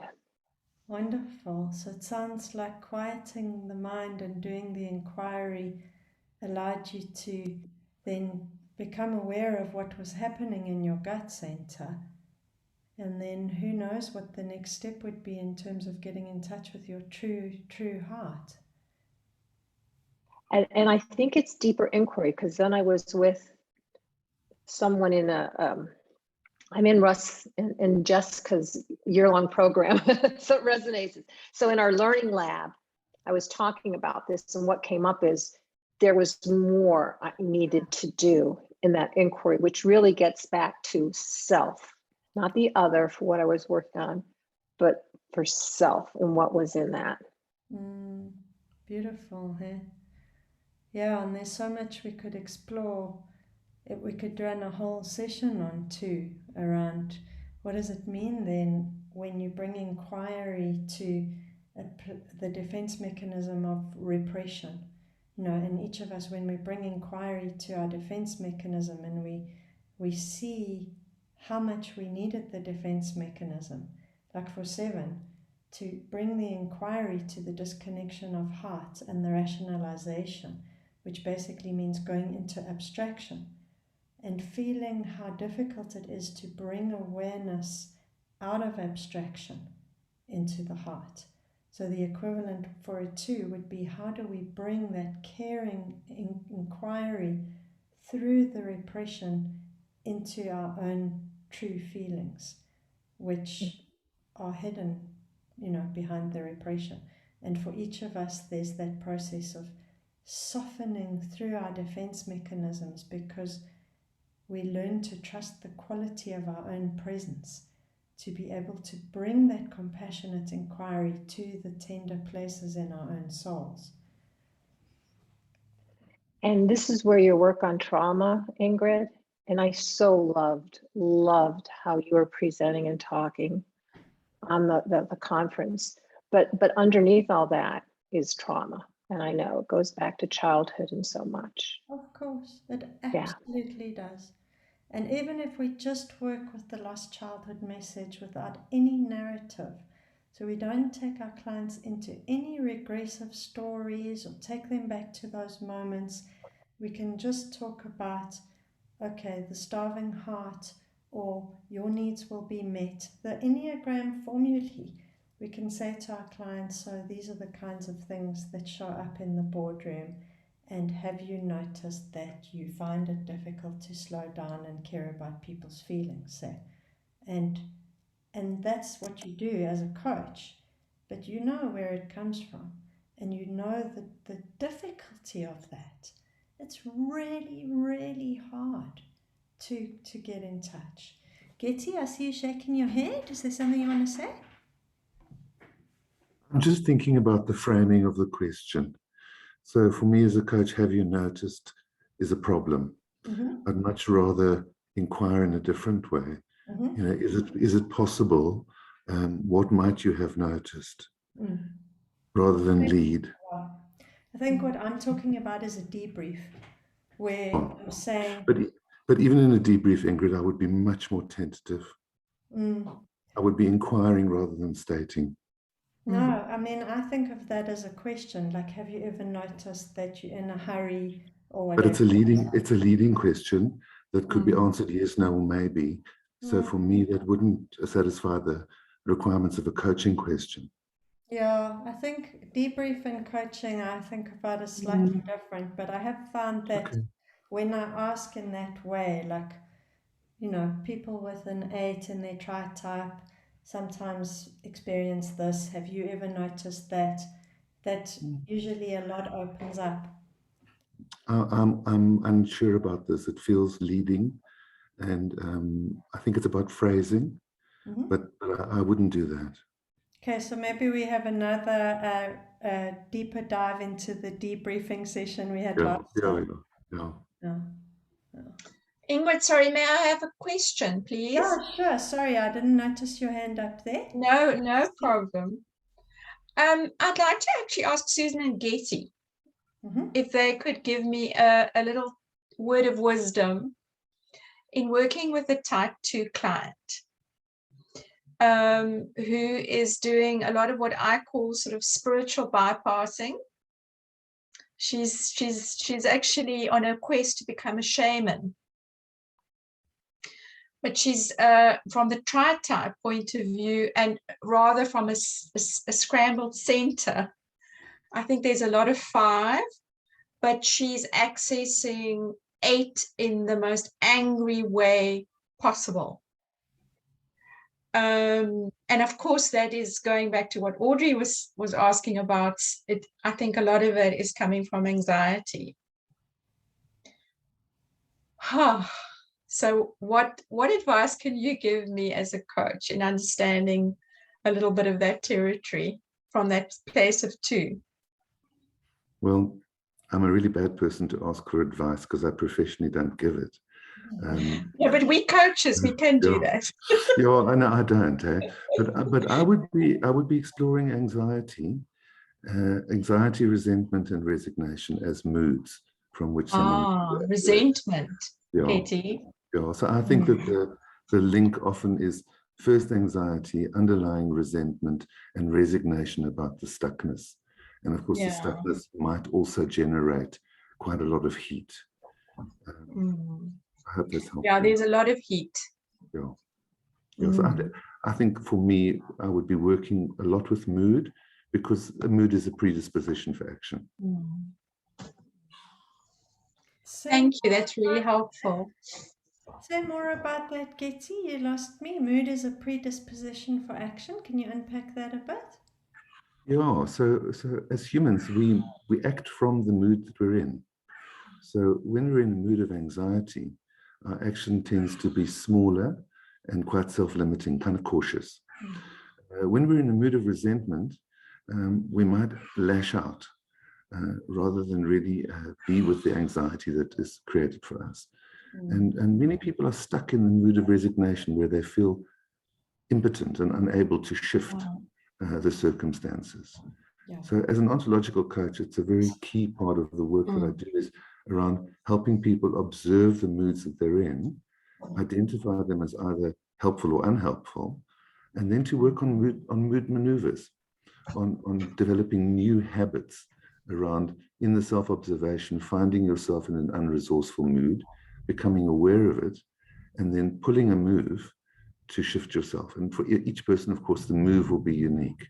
But as humans, we act from our mood. So think about how we are triggered so easily, positively and negatively.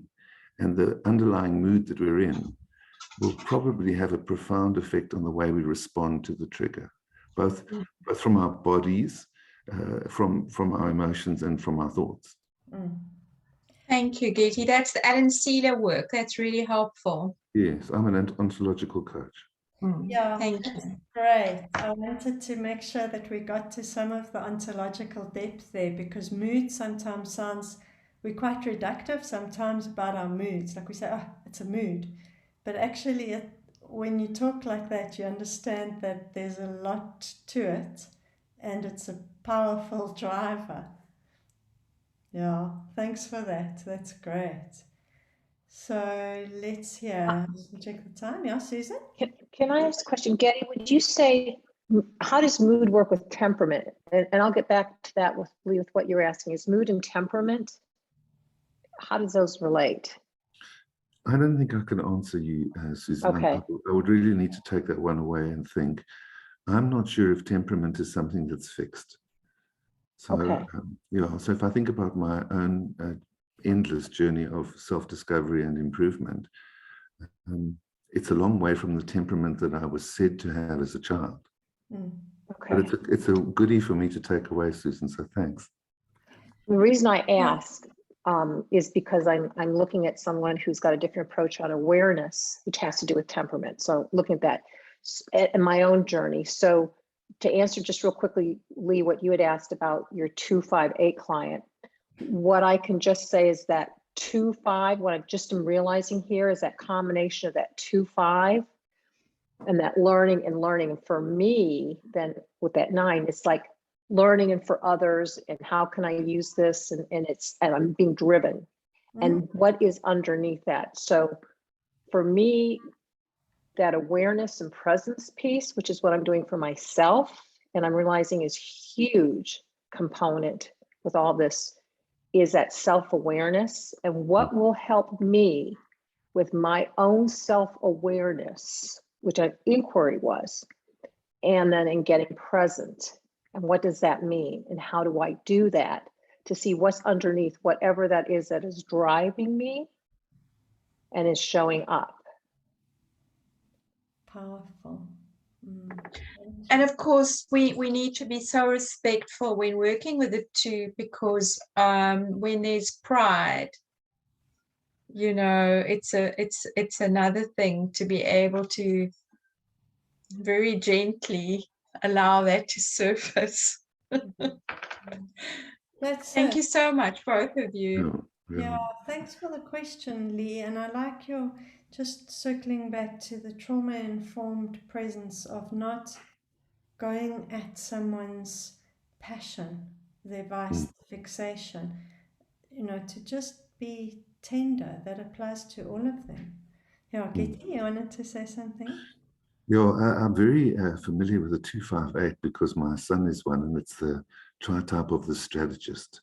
And one of the difficulties of coaching the 258 is how coachable they are on that day. Yeah. Because when they're strategic, there could be an avoidance of doing the work, and a very elegant one. So it looks like it's all going, it's all happening. But actually it's like, I'm not really here. Yeah.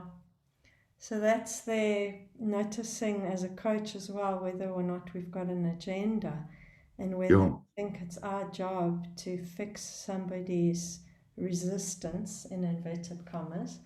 But what I think might be helpful, what I'm noticing in this session, there's a lot of value coming out from a supervision perspective in comparing notes about clients. And so maybe I'll speak to Renata and see if we can have a session where we just bring case studies and reflect on them.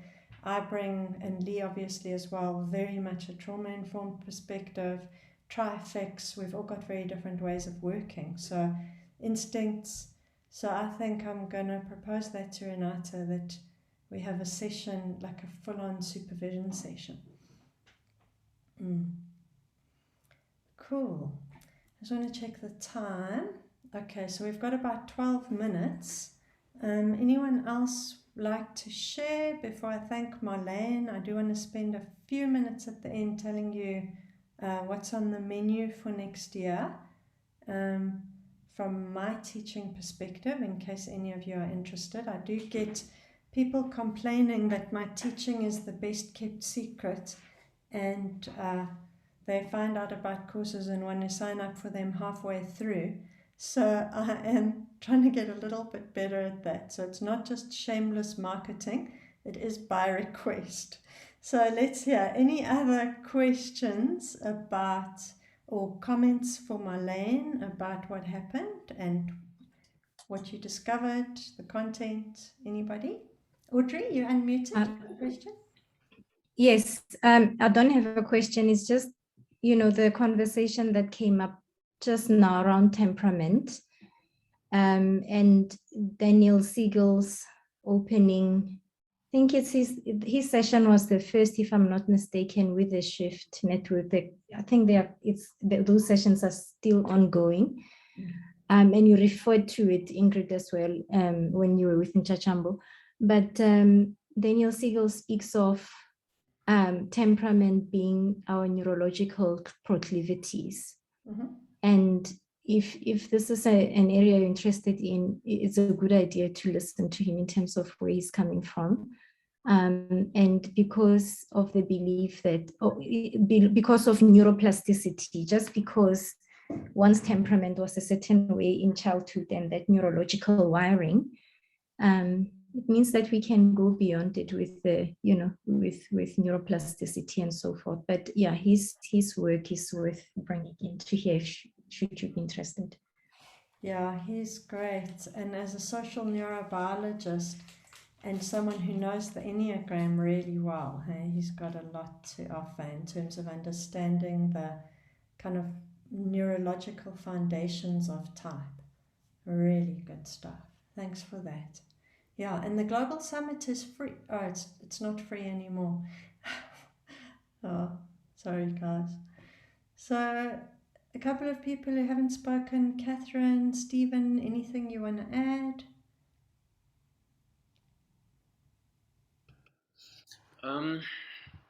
Not really. I mean, just to maybe to go to what Susan and Getty were talking about in terms of mood and temperament. I don't know if Audrey maybe linked it now, but there's the state versus trait concept. Trait, you kind of born with it.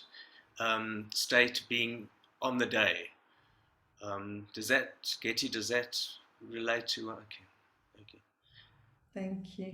And also I think what came through importantly from my breakaway with Lee and Catherine is that we landed up talking about tri-type, funnily enough, and also the value of knowing about trauma without actually therapizing.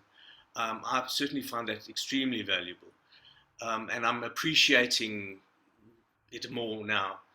But also to, rather than, we've got to let go of the technical aspect of the Enneagram and work with the person where they are and try and artfully bring the technical back in, but still being totally present with wherever the client is.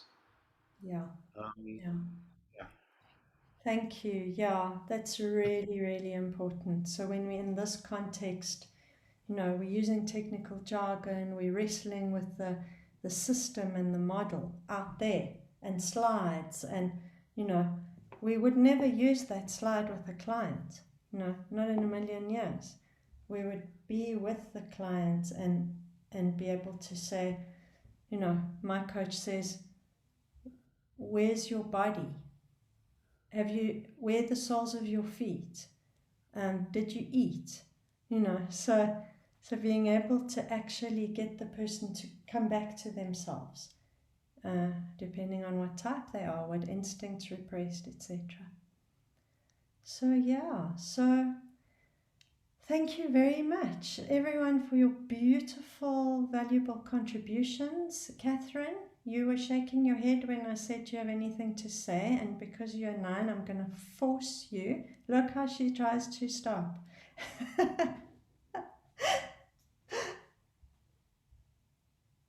Okay, we won't force you.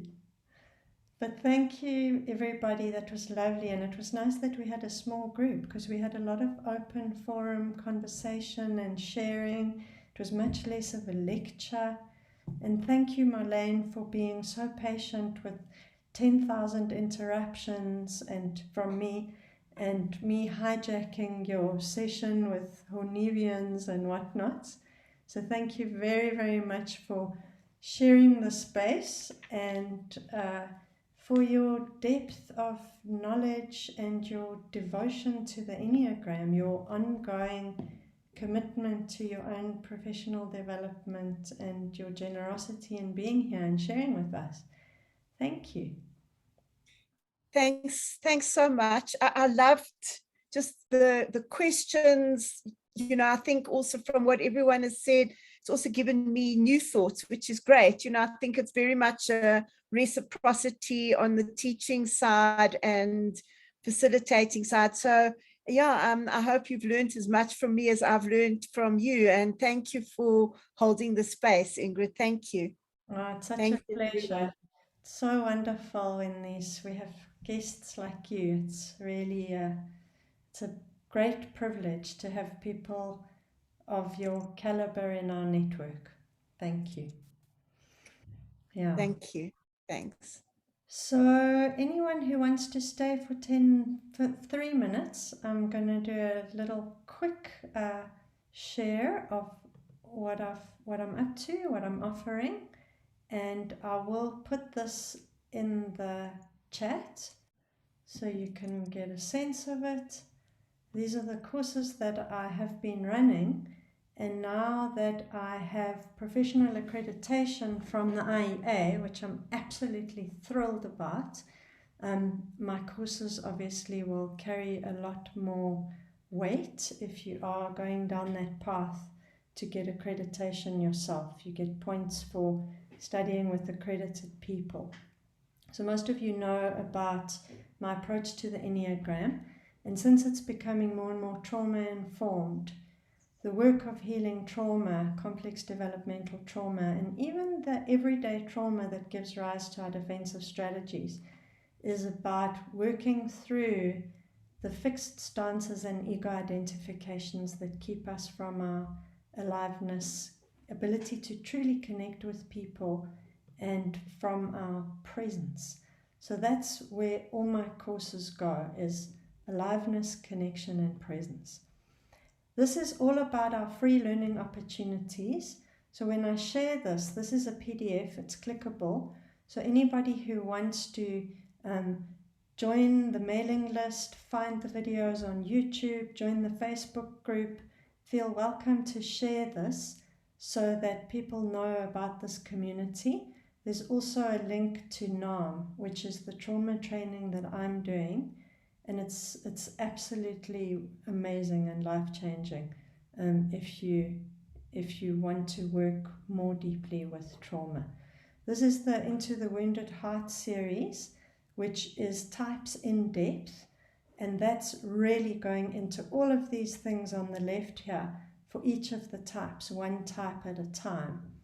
So what happens there is we look at the early childhood foundations of the type strategies and the heart wounds, the subtypes, versions of those things, how the heart wound is compensated for within the particular instinctual territory, going into undertaught aspects of the Enneagram, which I find incredibly powerful, the traps, the lies, the anti-self actions.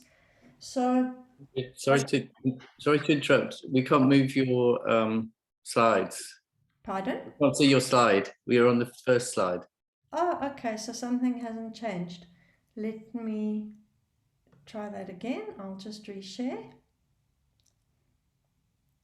Okay. Are you seeing it now, Rob? Okay. So, yeah, undertaught aspects of the Enneagram that keep us stuck within the fixed stances of type and prevent us from accessing that true aliveness. So I focus on that quite a bit in this Wounded Heart series. And with the accreditation, these courses are in the process of being accredited as Enneagram programs.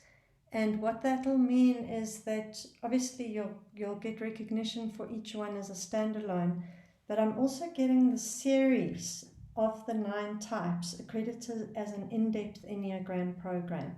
Because once you've gone through each type, where there's a week of pre-work and a 5 or 6 hour workshop on that type, you understand the intrapsychic dynamics for the whole Enneagram. So you understand the relationship between the heart wounds, the object relations, the defense mechanisms, and how that manifests as subtype. So at the end of that 9-month period, you seriously know the Enneagram. That's my aim. So that's next year. So you can do them independently, just for your type or for one of your lines or trifix elements, whatever you like, or you can do them all, and then it'll be a proper program. The Enneagram and Trauma, some of you came on that, the one I ran this year, and it was a 6-week program. It was very dense. What I've decided to do next year is spread it out over 6 months.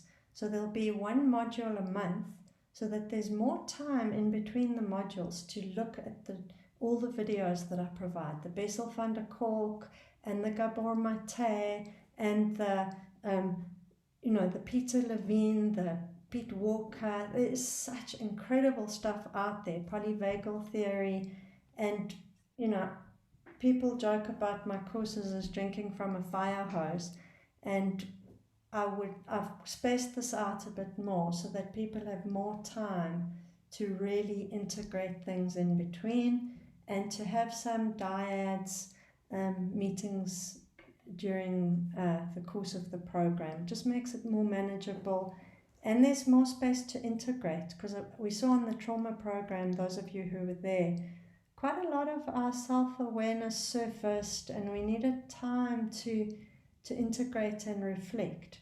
So I've changed the way that course is delivered. So that's a lot of traumatology stuff, and then how that can be understood through the lens of type. So that's the Enneagram and trauma. And then I've got a 9-month course on coaching with the Enneagram. And that's a particular model that I've developed called the 5D Trauma-Informed Enneagram Coaching Model. And I'm getting this accredited with the IEA as a coaching certificate. So that is the plan for this. That's in process. That accreditation process is underway.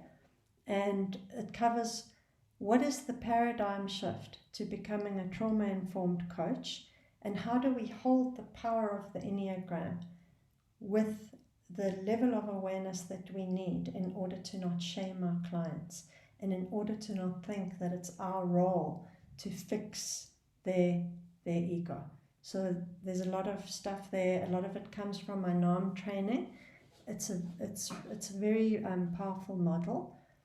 And really then again as well is how do we take our clients from the fixity of their stance and the stuckness and the self-disconnection towards reconnection with their aliveness, their life force, their true heart, and these 3 centers. So that's what this certificate in 5D coaching is. The 5Ds refer to the different elements of the model. So it's what is the change in state that the client is looking to experience. So that's the change in state in the 3 centers, all very client-centric. Then discovery, the Greek word is delos, which means the psyche being revealed to itself. So that's where we realize how we are seeing the world, which centers are scrambled, what predominates where, and how is our reality strategy distorted. So that's really the discovery of our map of the world and its implications. And then the change dynamics is all the change work that we have available to us in the Enneagram. So how do we work with the instinctually sequenced trifix? If you're a self-praise, 9, 3, 5, what does that mean in terms of your change path to health and presence and self-reconnection? So this is, it's very psychobiological, it's got object relations, things I've learned from internal family systems and inner parts work. So it's an incredibly integrative model. The new dimensions is when you start accessing the virtues and the holy ideas and being able to live in presence. So it's how do we amplify that positive disruption so somebody starts experiencing themselves in a new way.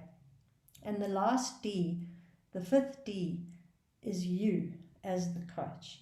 So all through this program, there's an emphasis on your coaching presence and who you are in that room.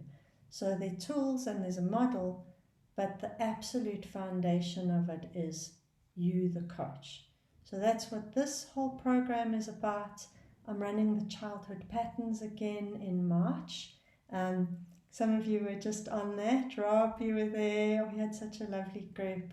And so those are the things I'm doing. I've got a corporate leadership program that I run. I keep it small. And that I like to mostly get women, senior leaders who are stuck a bit and are looking for the next big step change. So that I ran towards the end of 2020 and the beginning of 2021. So that program went very beautifully. So just that's to give you a sense of what all that is about. And I'm going to put it in the chat as a PDF.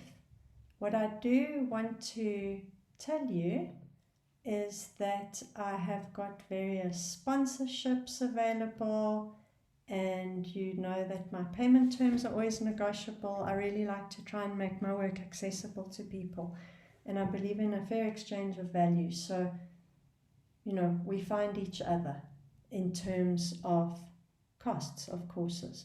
So if you want to talk about any of that, or you find them unaffordable, or you want to do them and you're excited, but you think, you can't pay that at the moment, or you want payment terms, then please do talk to me about that.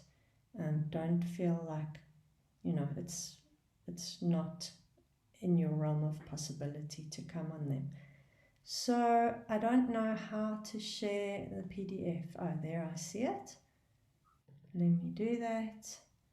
So if you want to take a look, and definitely share all our free learning opportunities. Those are really wonderful things that we